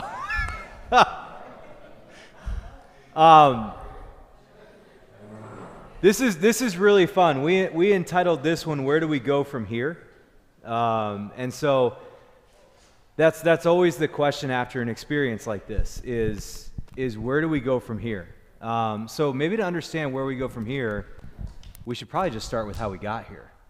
Sounds good to me. So tell us how you got connected with this and what made you want to do like the missionary pathway journey. It started a few years ago, before the pandemic, and I was at a stage in my ministry where I was floundering. It felt like I was kept trying to come up with ideas that I would throw against the wall and see if they would stick, and most of them didn't. And we had conversations with our leadership, and what we put before the congregation, and the congregation agreed to do, was to send me on something called PLI, the Pastoral Leadership Institute. So that's about a 2.5-year program, and Susan and I both went, and it was just so wonderful and life-giving, and it helped me to stop that floundering that I was doing, and failing at wildly successfully, I might add. And so with PLI, we'd have a coach that would meet with everybody in our cohort online once a month. And I actually don't know how I got connected with the Kairos Network, but I think what happened is our coach, John Carley, sent out some kind of information from the Kairos Network, and I got on the mailing list. And then last summer, there was emails that were sent out about 2 courses that the Kairos Network was offering. One was on preaching, which I signed up for, and the other one was the missionary pathway. And so as part of that first cohort, and Leonardo Neitzel, who's also in the Lower Mainland, was in that group. And it was funny, one time, you weren't there, but one of our meetings, there was Trey, who was in Houston, and I was in Langley, and Leonardo was in Mexico. So we had all of North America covered by the 3 of us. So That's awesome. yeah. Yeah, that's it's amazing how God like lines that stuff up. So what stuck out to you? Because you had 2 opportunities. You had the preaching opportunity, but you also had this missionary pathway thing. What made you want to go the missionary pathway direction? PLI was really helpful. One of the nuggets that I got out of PLI was the strategic visioning process, which our church did in 2019, 2020, and that strategic vision that I mentioned on Friday night, that came out of that process, and some of the people that were on that visioning team are here today. But it was kind of a what next. So out of our plan, we wanted to be a blessing not only to the people of our church, not only to the people of our community, but to the Lutheran Church Canada churches in the Lower Mainland. And so part of our strategic vision that we formed in March of 2020, right before the pandemic, and I shared that story with you of how that went down, was to have a regional conference. And so I was looking for something like the next steps. And so going through the missionary pathway, I think kind of opened the door to what those next steps can be. Because we're living in an area which is the most unchurched area in all of Canada. And so it's a real challenge. And congregations are going through a tough time, not only because of that, but because of some of the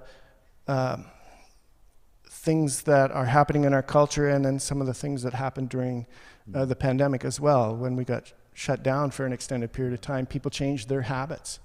And so how do we have this so important, life-giving, in an eternal sense message.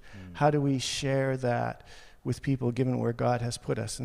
And I think that that's what I was kind of looking for going into the missionary pathway, and I think that's what I found. And so then we wanted to get you up here. Yeah. Because we wanted to share it with other people. And as our leadership met, it was like, oh, we could have Matt, you and I talked about the different ways it could be shared. We could do it online. We could do like a weekly, once a week. And one of our leaders, who's on camera too, said, I really don't have time in my schedule for one more thing on a weeknight. But if he comes up here for a weekend, and she also said, I think it'd be better if he came in person, because we would have more, there'd be more impact. If he came up here for a weekend, I would definitely make time for that. Wow. So even though, so it was like, and then we shared it with our governing board and our congregation. They're like, yeah, let's do this thing. We were planning to do it in 2028. Why wouldn't we do it in 2023? Yeah. Drag it forward a little bit. Yeah. That's good. Who knows? We can do it again, right? So that's how that all happened. I love that. So it's fun hearing that side of the story. I want to share the other side of the story, because I think sometimes we engage with experiences like this, and I think a few people have asked. They're like, yeah, so how many of these have you done? Where do you go? Like, this is the first one. Thanks. But I think the fun thing about mission is, like, I've learned over the years, one of the biggest hurdles to mission is just our fear of trying that first time. And actually where our network came out was a really similar journey. Because something I hear in James' journey, it's like sometimes you hear James saying, I just had to take the next right step. I didn't have it all figured out, but it's just about the next right step. Well, for us as a network, it was the same thing. I ended up coming up to New Jersey. Didn't know where New Jersey was, by the way. The district president at the time, our church plant finally was in a place where, like, we had multiple staff, we were much more stable. It was the time where you're supposed to sit back and just enjoy it, right? And we were training some church planters, and I got this random email from the district president in New Jersey, who's like our area pastor, and he goes, would you ever consider coming out to New Jersey? And I replied back, where is New Jersey? And so I said, if you fly me up and we could see it, let's do it. And so I flew up, and I got to see this area that's a lot like Vancouver in the sense of it's incredibly disconnected from faith, very post-Christian, especially when you're coming from the south, where our mother church was on a street. Imagine a street filled with mega churches. And our mother church, being like 600 something in worship on a Sunday, was the little church on the street. Okay? And then I go up to New Jersey, and it's like, if there's a big church, it's like very big and old, and you can tell it's not full at all. And there wasn't a church on every corner. And so I was very intrigued by that. And so we came up, and we took over an existing church, and then we launched out this church planting network.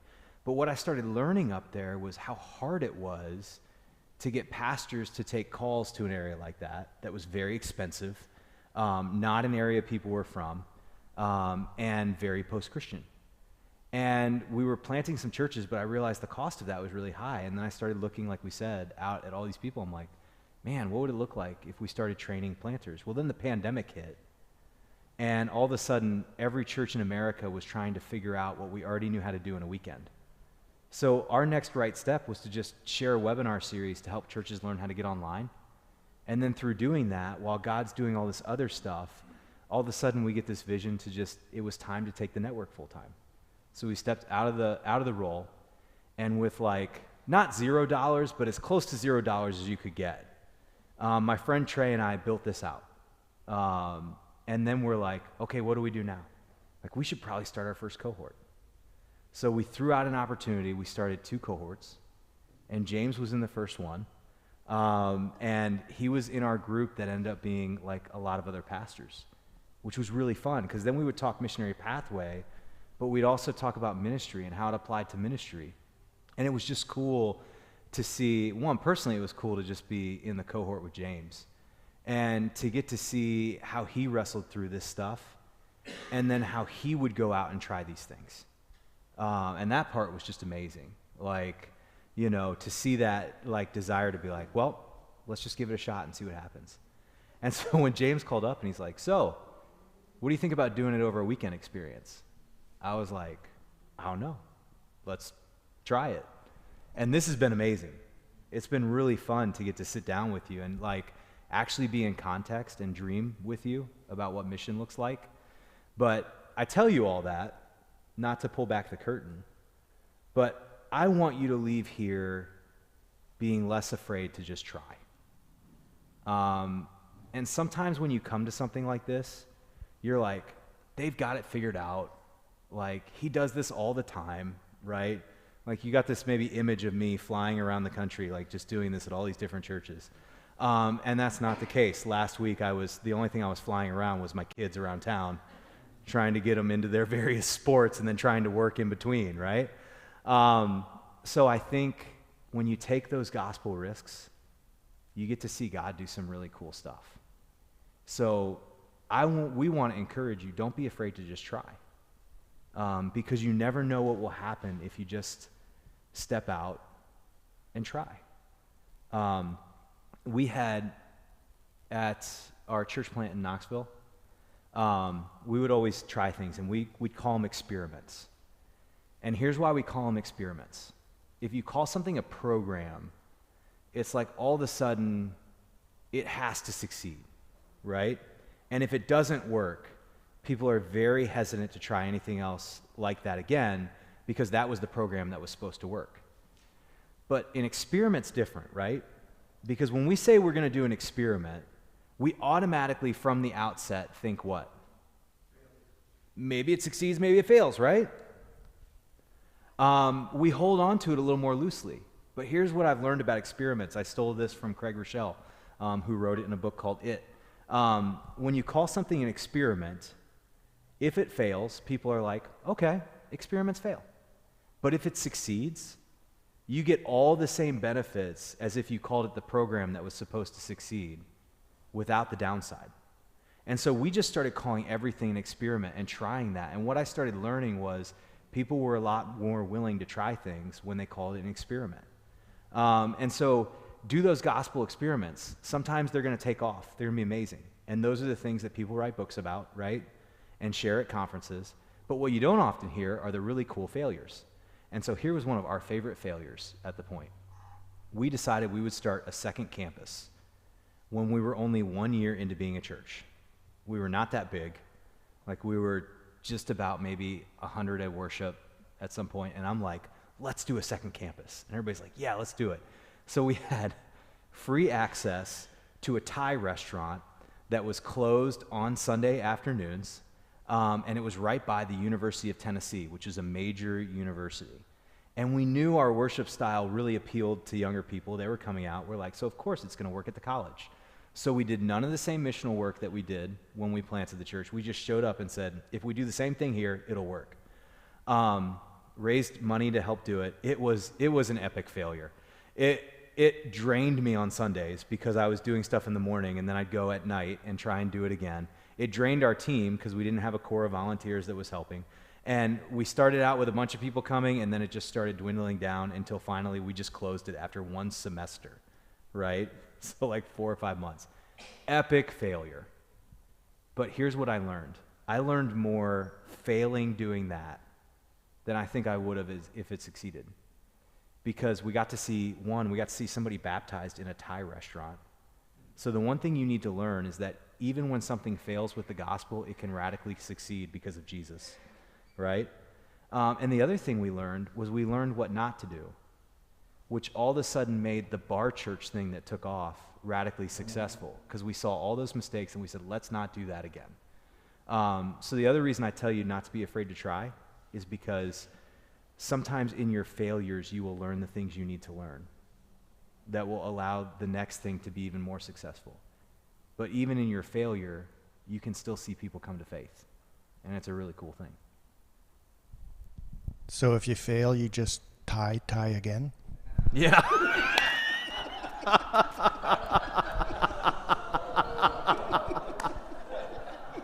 So true.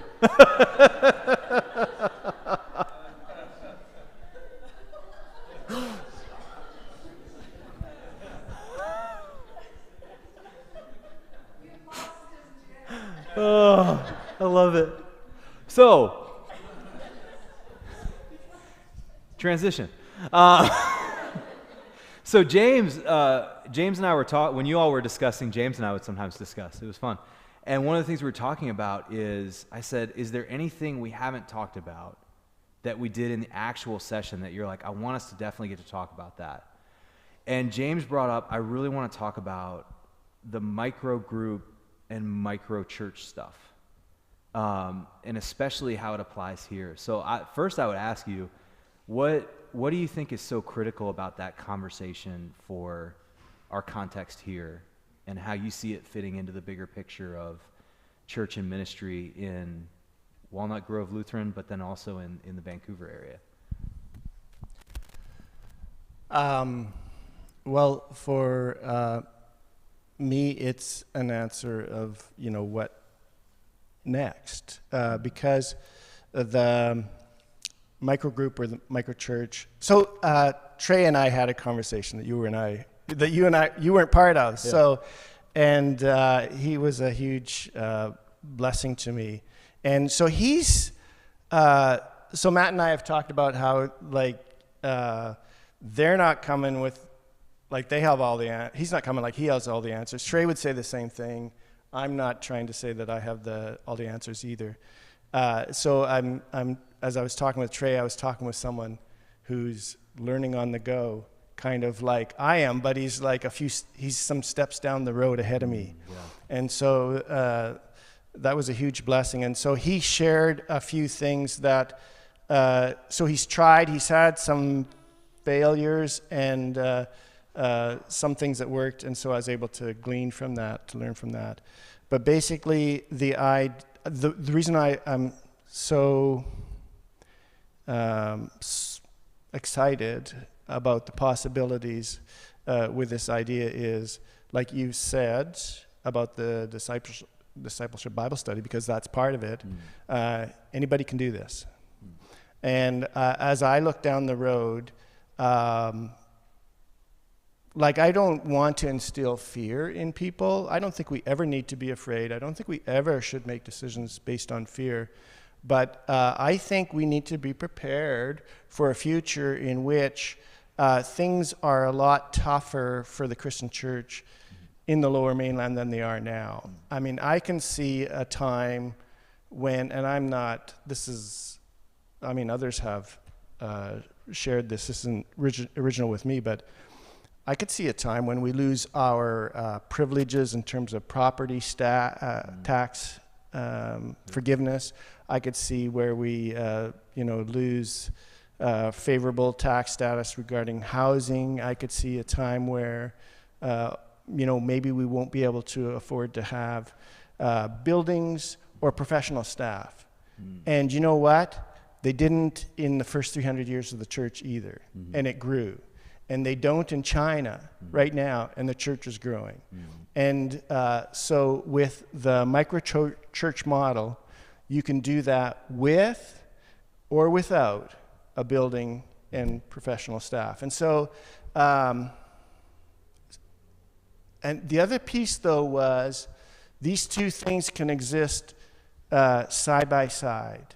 And so it's not a matter of, well, we're going to burn down the church and fire our pastor and just do this.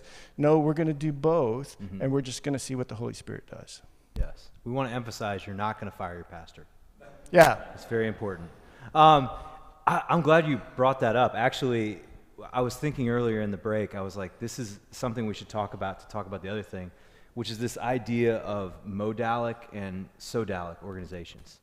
And so I drew a picture over here, and what that is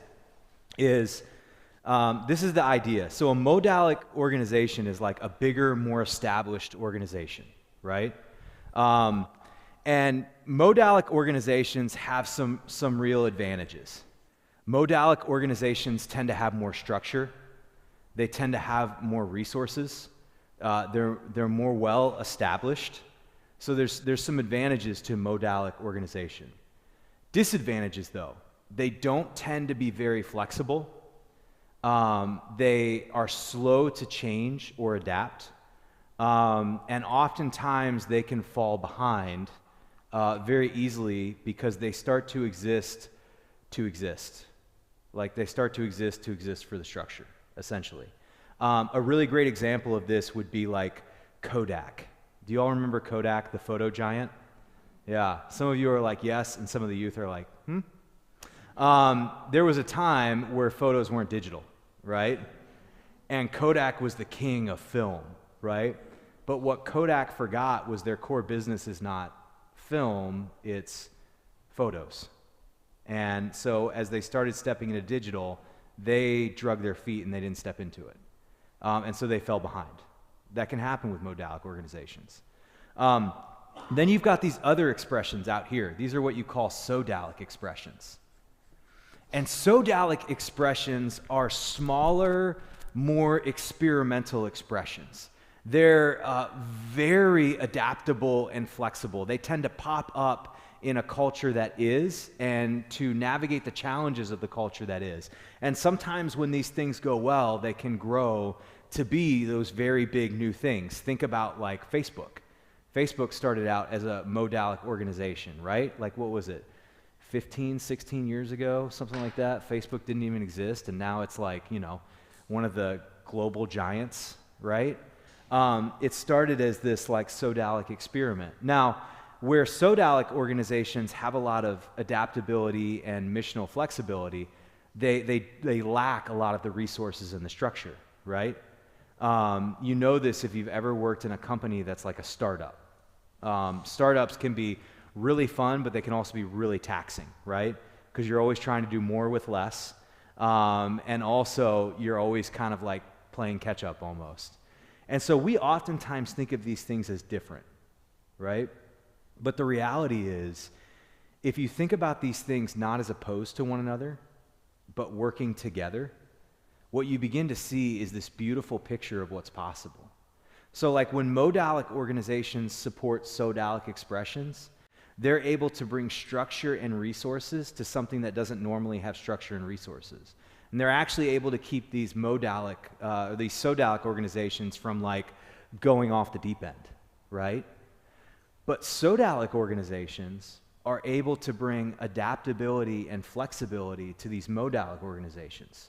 So the sodalic can teach the modalic things it wouldn't gain on its own, and it can allow the modalic to adapt a lot faster than it would be able to on its own. So the best example I can think of with this is the pandemic. Before the pandemic, 10% of churches were live streaming. 10%. Like Canada, America, same stats, 10%. Which means what? 90% weren't. Because I was at a church plant, we were in a sodalic organization, we had the freedom to experiment. So one of the things I was experimenting with as early as 2014, 15 was how we could live stream.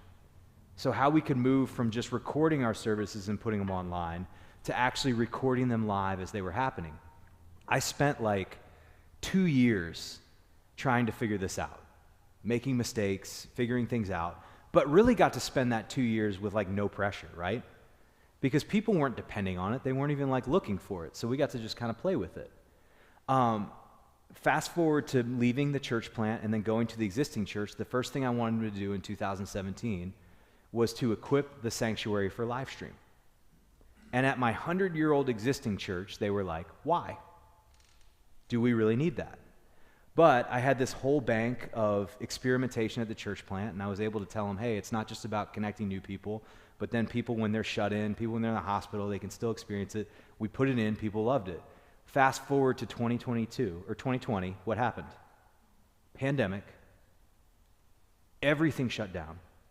Like, there was that time where you couldn't come to church, and we were like, is that ever something that could happen? And it just happened. And all of a sudden, for our congregation, even though it was a 100-year-old congregation, all that was for me was an email. Like, hey, everybody, we're on live stream.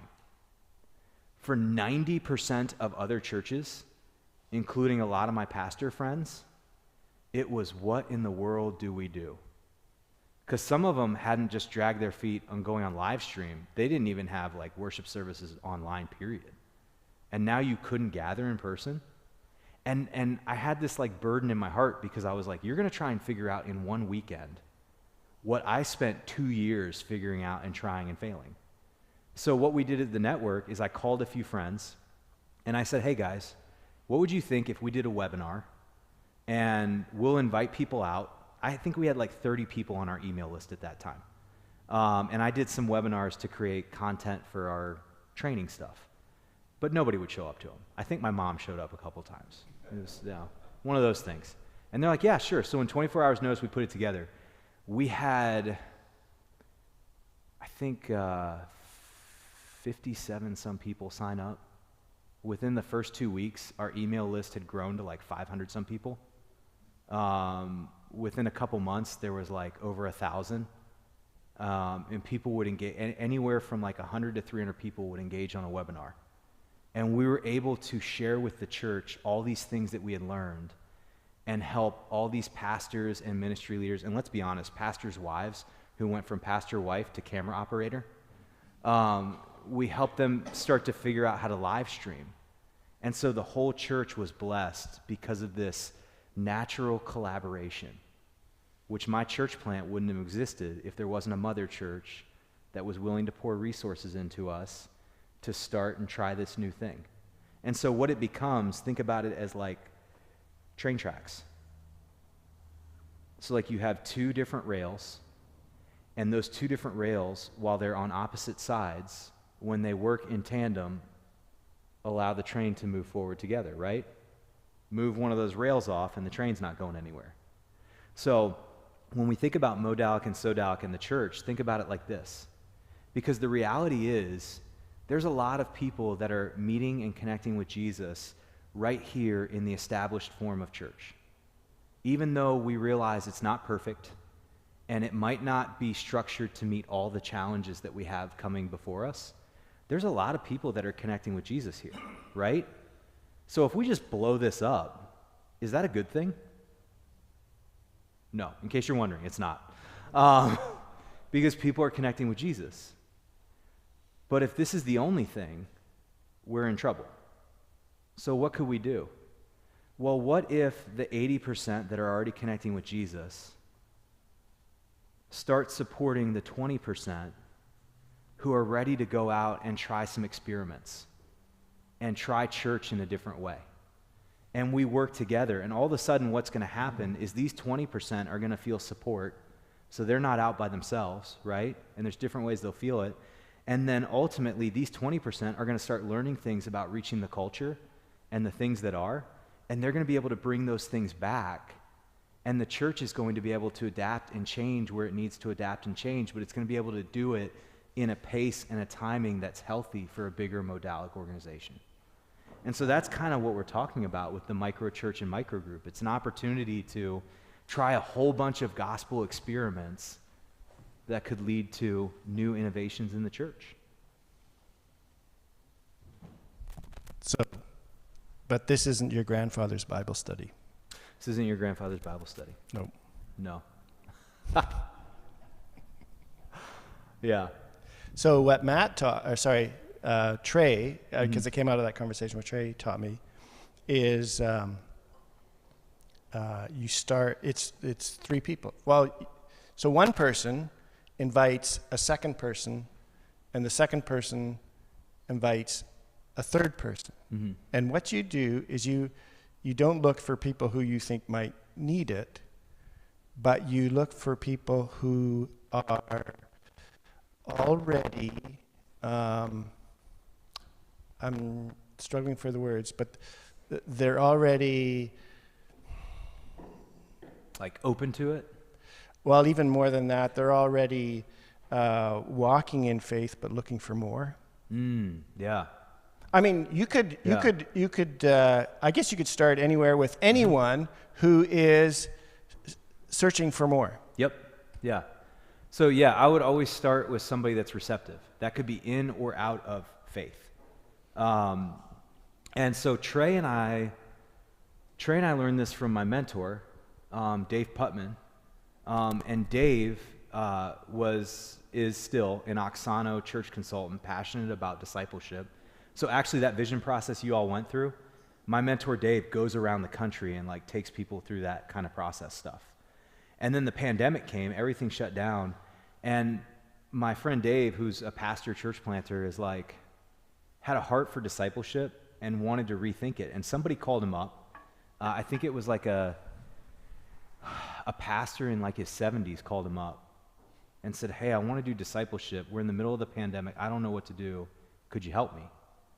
And my friend Dave goes, I think I can. Can you give me a week? And the guy goes, okay. So he starts thinking about it and praying about it. And he comes up with this idea of like, well, what if we just met together for these Bible study things? And so the idea seemed to work out on paper to him. So he's like, let me try it. So my friend Dave tried a microgroup for the first time. And the two people he invited to the group? His wife and his daughter. So you think that group's not going to go very far beyond that, right? But they started doing discipleship for the first time together and started asking those simple questions. And then all of a sudden, his daughter started doing it with some other moms they were connected to. And then my friend Dave started doing it with some other people from his CrossFit gym. And then his wife started doing it with some other people. And what started happening was it started rippling out. And it was so simple, that same Discovery Bible Study stuff you all were doing, that like it started rippling out beyond him. And now when you see, he's got a little map in the background sometimes that show all the relationships because he kind of like tracks it. And it's all over the place. Now, 2 years later, it's actually becoming a little church network in Atlanta. And they're actually starting to figure out how to meet together and gather like once a month. And it's spreading through his CrossFit gym like crazy.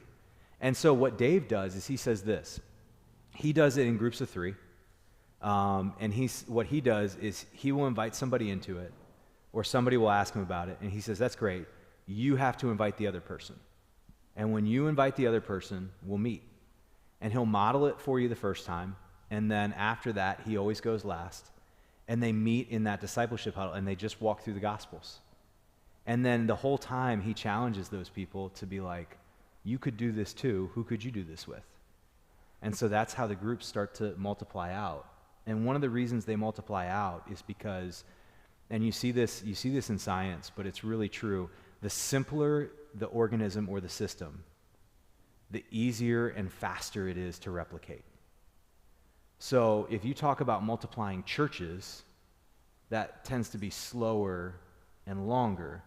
But if you're talking about multiplying little discipleship groups like this, it tends to be a lot faster and highly replicable.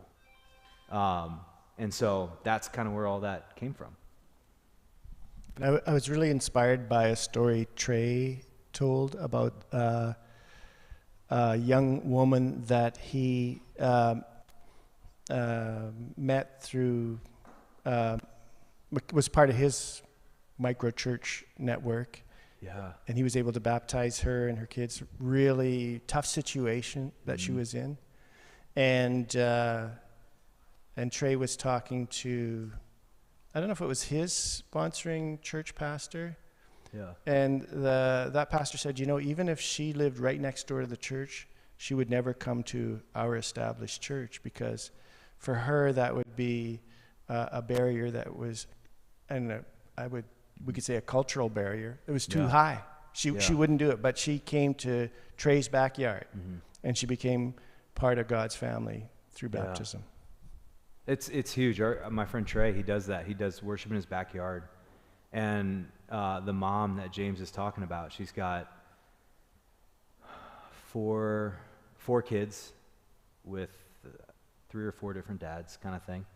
And some of the kids are, just struggled to sit down, to be quiet, to be still. She's a single mom, so she's like, at the end of her rope all the time, right? As far as like trying to manage that.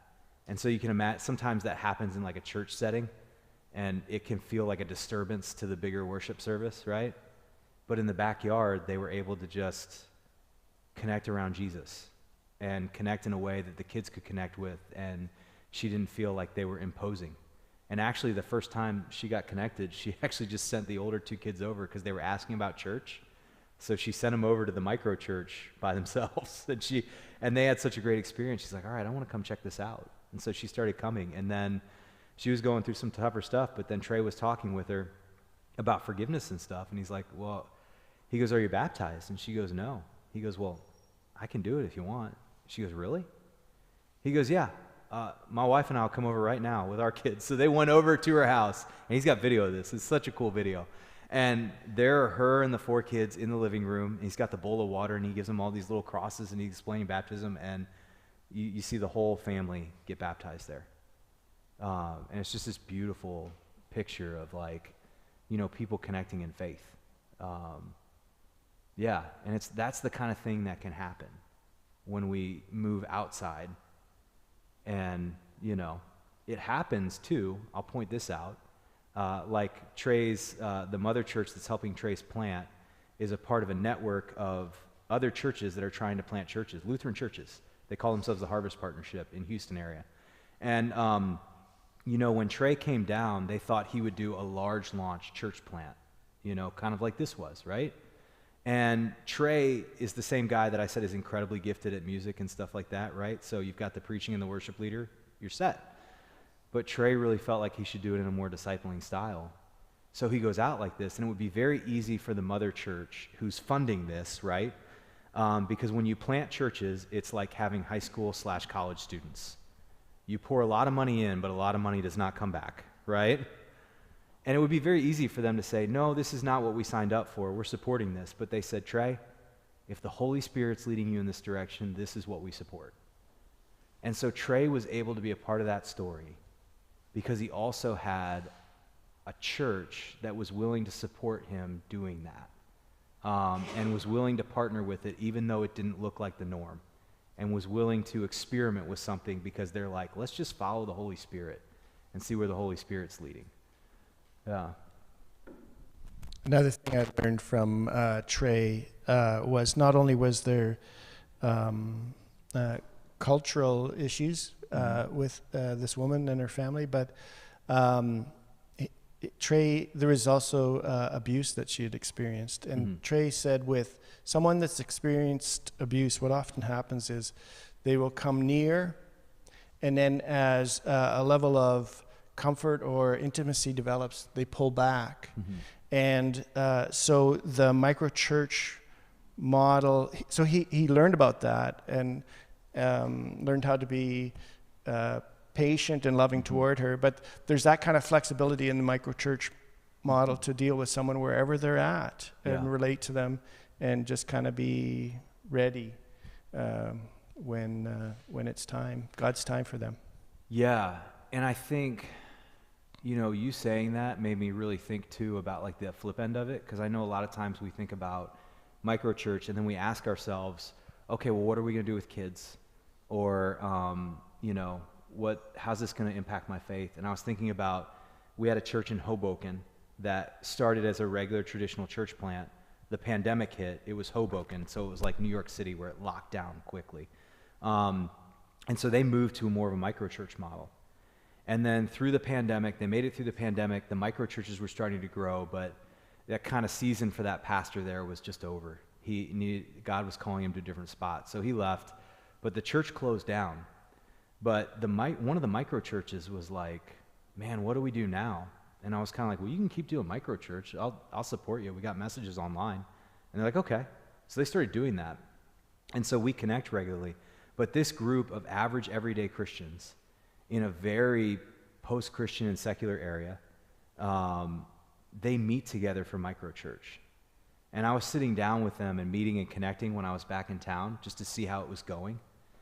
And to hear them talk about faith, and the person that was leading the microchurch used to be Catholic, and it was kind of like one of those Catholics where like I would go, but it wasn't like a huge part of my everyday life kind of thing. And to hear him talk about faith now, and like, you know, faith is in every area of his life. But the really cool thing is he'll still go to the golf course on a Sunday morning with his friends and be able to connect with them. And then they do microchurch at night.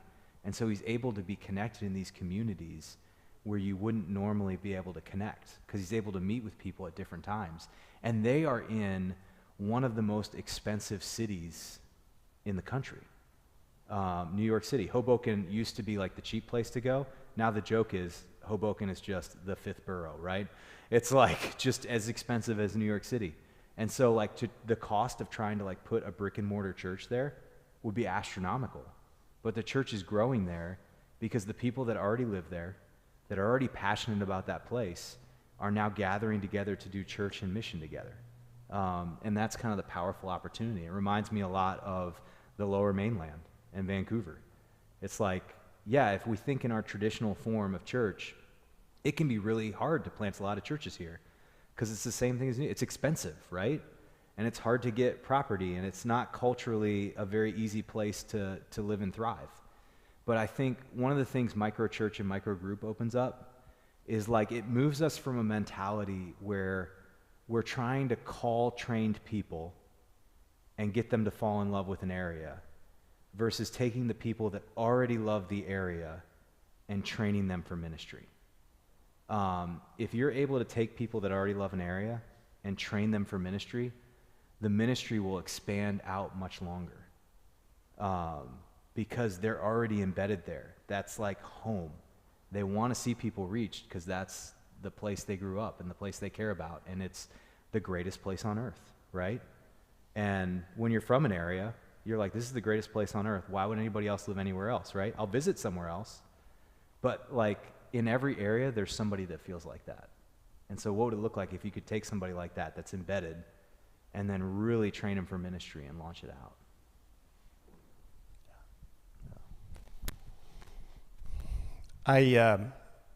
Most of you know this, I'm from the prairies.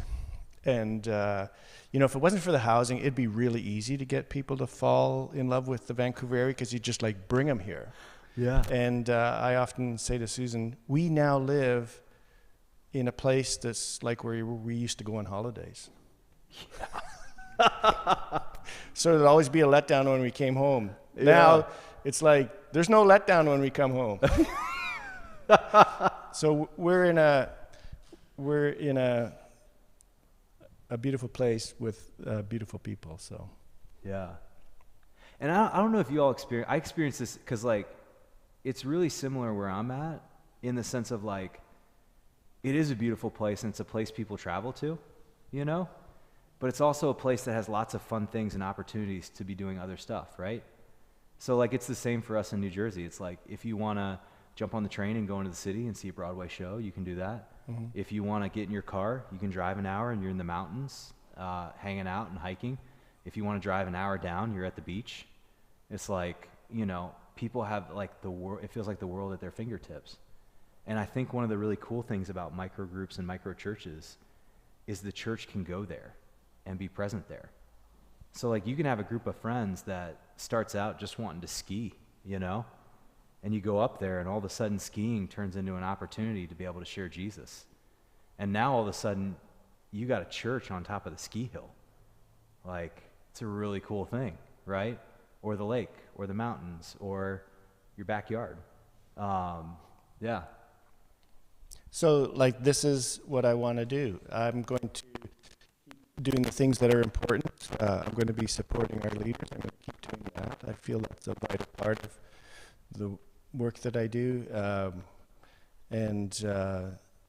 Before I was always, I believe in small groups. I think Mm-hmm. they're important, but this isn't the same as small groups. And so we've got one going on Monday nights every other week, but the rest, I want to keep open space in my calendar so that I can start micro churches, micro groups which lead to a micro church. And so we've got one group, it's 3 couples, that's got a start date of Monday, February 13th, right? Nice. And we're going to get together. We're going to have a little discipleship Bible study, and then there might be some craft beer and Guitar Hero afterwards. Ooh, Guitar Hero. Yeah. That'd be a good one. Yeah. So, and then there's a young fellow that I'm going to meet with. He's away on a mission trip right now, and we've got to figure out who our third person is, and then that group will start, and we'll see what God does. That's huge. And I want to encourage, I think it's really cool because, I mean, one, you're taking the experiment to step out and try it. Mm-hmm. And I think that's always the first hurdle, like we talked about. I remember the first time we tried one, I was just kind of burnt out doing everyday church stuff, and I'm not saying that you are, but that's where I was at, and I was like, I want to try it differently. So we just sent out an invite, and it felt like the first time I invited my friends over to hang out. I was like, man, maybe somebody's going to say, they're going to say no. But a group of people came out, and our micro church time, even though it was a shorter season, at that location was incredible. It was like one of those things where we got to see Jesus move, and we got to see Jesus move with somebody that wouldn't step into the established church. Then the second time we've launched out micro church, it was an accident. We had just started this Church at 10:02 preaching series, and my in-laws came over to watch with us because we were in Florida. And after that, they're like, hey, what if we did breakfast together while we watched it? Okay. Hey, what if we do this again next week? And the next thing I know, it's a micro church. And not only is it a micro church, but it's the micro church where my kids got to experience their first communion. Wow. And so we got to gather together, and we got to do the Lord's Supper right there in the middle of the living room. And we got to teach our kids about it, and they got to experience that with us. It's a really cool thing. So yeah, there's just all kinds of opportunities like that can open up, and you can try. And some micro churches are going to be around for a while, and they'll grow, and some will be around for a season. But don't worry whether it's a season or whether it's a long-term thing, because you never know what God does in a season, right? Think about your own lives. How many seasons have you had where God did something really big in a short space? God can do that for other people too. Yeah. And if we just look at the Oikos prayer maps on the wall, you could envision those as networks of microgroups. Oh yeah, 100%. And some of those names might be people who might be willing to be part of a microgroup. Oh, 100%. And I think this is cool, and this brings up a good question for you. You said that one of the things you want to do is just to be able to equip people that want to try this stuff. So what does equipping look like? And what kind of things are you going to try and make available for people or help them with to be able to help them try this out? Well, you and I've talked about this before, about I'm like you, I'm learning as I go, right? So on the one hand, I have absolutely no idea.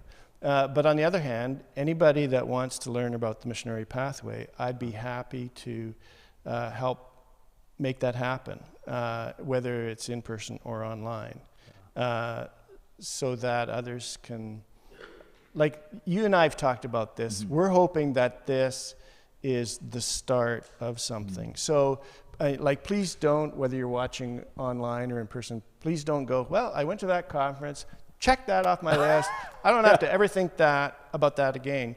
My hope and my prayer, and I think you would agree with me on this, mm-hmm. is that this would be the start of something. And so I want to, if you want to start a journey about exploring more about the missionary pathway, I want to be here to help you along the way. And so there's lots of different ways that could look. Yeah, and I think that's huge, and it's cool because even when James was going through, full disclosure, as James was going through, we started the cohort when we had it 75% done. And 75% is generous.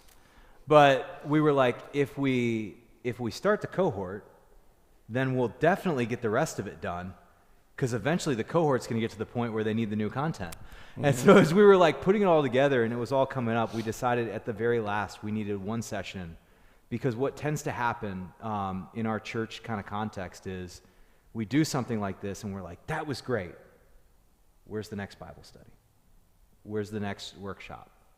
And so really what we've been talking about all weekend and what you do in the missionary pathway is just a series of practices that you begin to live out. And as you've seen this weekend, they're not like incredibly complicated things. They're simple, but it's simple things done over time that can make the biggest impact. And so the way we structured this pathway is when you walk through it, you're actually the best person to take somebody else through it. And so it goes a session, you do like a session, and then you connect on it. And then after that, you just try it. And then when you're done trying it, you go to the next session. And once you watch that, you connect on it. And it's all online, really easy to follow. And so like if you were to connect with James, what you would do is you'd go through the content, and then you all would sit down together and have a discussion, connect on questions, and then talk about how you're going to try it. And then when you're done trying it, you come back and you try the next thing. And then by the time you get to the end of it, you're like, hey, that wasn't so bad. And now I'm trying some things I hadn't tried before. So lead somebody else through it. And that's also the reason we made the actual training part free. Because we want no barrier for you to just walk somebody through it. So the training part will always be free for you to access and run other people through. Yeah. And if you're here and you're a church worker, or if you're online watching and you're a church worker, what you can do is you can go through the missionary pathway yourself and then start leading your people through it. Yeah. Offer it to them, and if they want, take them through it. Yeah, and if you're in that spot and you need help with that, you can just connect with me, and we'll set up a time, and we do some of these like clergy catalyst things where we'll walk you through the pathway and help you walk somebody else through it. Yeah. Are there any questions like left over that you all have for me or Pastor James? Or And please use the microphone just so we can capture it with the live stream. Should I check see if there's anything texted in? Oh, yeah. Nope. Oh, good. Yeah. Still right. Cool.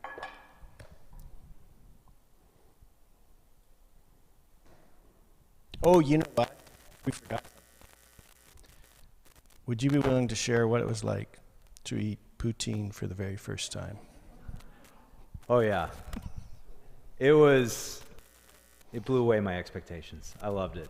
And we had it with pulled pork, right? Yeah, we had it with pulled pork, and I've learned a little trick. We were at a restaurant, and the waiter comes over, and I'm like, I want to try the poutine. He's like, okay, how do you want it? And I just said, how should I want it? Like, what would you suggest? And so he's like, I always get it with the pulled pork. I'm like, done. And he brings this out, and it's like the French fries with the pulled pork covered in like the gravy. It was so delicious. And I was and we split it. It was really good. And I was describing this to my wife. And she goes, what is poutine? I was like, well, it's like French fries and like pulled pork and like gravy. And she goes, so it's fried stuff and gravy? She's like, of course that sounds good. So it was fun. But it was also like a cool kind of missional experience. It's like, you can step into new places and you don't have to have it figured out. You just ask the people that are around you. They're usually more than willing to share, especially in the case of poutine. Exactly. Awesome. Well, this has been really fun. For me, a highlight was just getting to see the conversations that are happening, getting to see the wall of just people to pray for. And I just want to encourage you, whenever we end a session, we always end a session with what we call an I will statement. And one of the different things that we do is we shut the camera off and the audio off, and we just take a few minutes to write a really simple I will statement out of what God's been doing. And an I will statement is something that just passes what we like to call the Hey Mom test. And you're like, what's the Hey Mom test? The Hey Mom test is this. Hey Mom, watch me jump off the roof, right? Hey Mom, watch me ride my bike. Hey Mom. It's like one of those things where it's very actionable, and you could look at somebody and say, hey, watch me do this. Hey Mom, watch me make an oikos prayer mob. Hey, Mom, watch me go out into my community and just ask some questions of people around me. Hey, Mom, watch me actually put a date on my calendar for when I'm going to invite my friends over. So what I would like you all to do right now as we come out of this is take just a few minutes, like 1 or 2 minutes here, and I want you to just think about what your I will statement is. And, write that down somewhere in front of you. What did you hear the Spirit of God encouraging you to do? And then once you've written that down, we'll take a few minutes in silence, and then I'll encourage you to take just a little bit of time to maybe, if you want to, you don't have to, but to share that with some of the people at your table. And then we'll wrap up in prayer, if that sounds good. Yeah. Cool. All right, so take a few minutes to just silently yourself write down, what is your I will statement? Coming out of this weekend, I will what?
All right. As you all are thinking about it, if you have your I will statement, if you want to, go ahead and feel free to start sharing some of those at your table. Yeah. There are no wrong I will statements, just so you know.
Am I on? I am.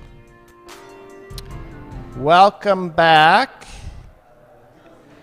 It's great to hear the discussion. It's awesome. I don't know about you, but I know I often learn more. I was going to say I learn more in the discussion time, which is like kind of true, but it's like in the discussion where it kind of like sinks in as well. So I want to introduce Rhonda to you, who's bravely consented to coming up and just wanted to share a few comments about today and this whole weekend. So, thank you. I just came up to. I'm so thankful for this conference, and it's really put things into perspective for me.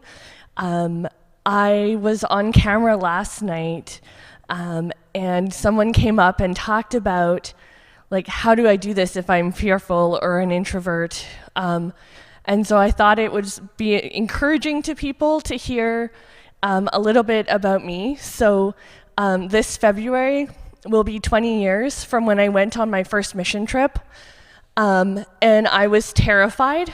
I was really shy and quiet, and I had a whole long list of things I was never going to do.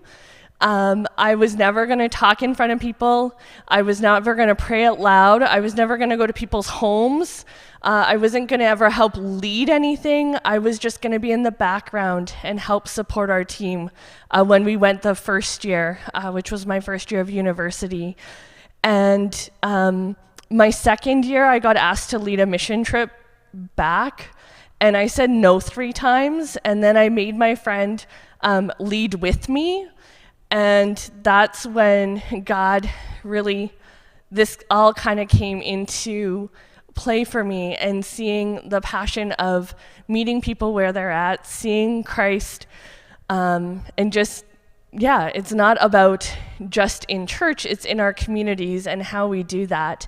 And so I just want to encourage you, if that's something that you're like terrified, like this all seems like exciting and things that we can do, it is easy. But it is, I'm still terrified to do it, but it's a lot of prayer and the power of prayer, and being in the Word and trusting God as you're doing things. And so that's my encouragement to everyone here and online, is just to try. And if it works, great. If not, I love the experiment thing. And so, I've been on a journey the last few weeks, and I had a huge reminder of the importance of this on Monday, this last Monday, and I shared this with people at my table, and a couple people last night. But I was traveling back from work from the island, and I was on the ferry coming from Victoria here, and one of the young adults that I know reached out to me because there's a few people that I know that have been in ICU or have been sick lately in some of the communities. And I was going to maybe go and see her on Tuesday, and she asked if I could go there now. The young adult I hadn't seen for 15 years. I knew her when she was in her community, but her organs were failing, and the family had to take her off life support. And so it would have been really easy for me to say, I just got back from a trip, like I can't. But I really, really felt like God was telling me to go. And so I spent the time on the ferry in scripture and praying and calling Pastor James and asking him to pray, because I didn't know what I was walking into. I walked into a room, and the family, I knew some of them, but I didn't know others. And they asked me to pray right away. And so I prayed, and then I just was quiet, and I was just present. I was in the back of the ICU room for an hour and a half just praying for the whole family, for the whole situation. And then when it came time for them, that they were going to take her off life support, I asked if I I gave the sister the option. I said, I can leave, like it's been an honor that I've been here, or I can stay. And she's like, if you need to go, you can go. And I said, no, I can stay. If you want me here, you need to tell me. And she asked me to stay. And so I ended up being there for 4 hours with that family. And into the third hour, the adults in the room started connecting with me and telling me their names and sharing some of their story. But some of the young adults, it wasn't until we were in the parking lot and they were getting into their car to go that they just thanked me. And they're like, thank you for being here and supporting us. And I felt this struggle of like, no, I always have to like say something, right? I have to share scripture, I have to pray out loud, but I didn't. I just had to be there. And so that really reminded me the importance of all of this. And it's exciting to me and exciting to see how can we work together here at Walnut Grove and reaching out to our community, but how can we work together with congregations in the Lower Mainland to reach out to in different ways and experiment. So yeah, I just wanted to share that. Thank you, Rhonda. Yeah, thank you for sharing that. That's amazing. And I think the thing that really sticks out in that story is just sometimes you just need to be the one that's present. Because remember we were talking about that little adapter guy, you know, and that image of like the one arm here grabbing power from the Spirit and then the other arm here giving that to somebody else. Like, it's not always through words. Sometimes it's just presence. And so thank you for sharing that. It's so huge. I'm excited for you, and I'm excited for the Lower Mainland. I think God's going to do some really cool things. And so any way that we can help you in that, Pastor James and I are going to continue connecting, but you've got some of our contact stuff on the table. You can always go to missionarypathway.org. And there's all kinds of links to catch up with us and connect, or thekairosnetwork.com. And of course, always reach out if we can help you. And James and I are going to follow up with some emails to give you anything else you may need. But I would love to just right now pray for you, if that's okay. Awesome.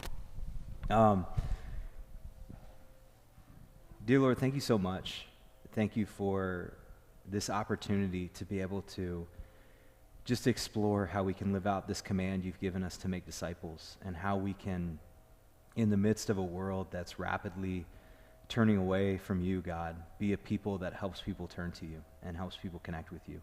And I know that you have so many plans that are just far beyond what we even realize in this moment. But I just pray that you'd be with each and every individual here, God, that you would lay on their heart and their mind just whatever next steps you want, that you would remind them of the deep love you have for them and their ability to just share that with other people. And I just pray that, Lord, many disconnected people would get connected to you through our time here and through us stepping out and just trying things. It's in your name, Lord Jesus. It's by your strength we pray. Amen. Thank you very, very much, Matt, for coming. Thank you. Yes.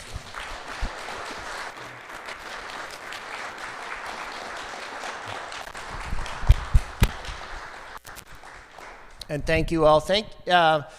There's a whole team of volunteers that have been working behind the scenes to make this happen, either on tech or in the camera or in various other ways, in setup and takedown. And so thank you all very, very much for serving in those important ways. Thank you to each and every one of you who came and participated. And remember,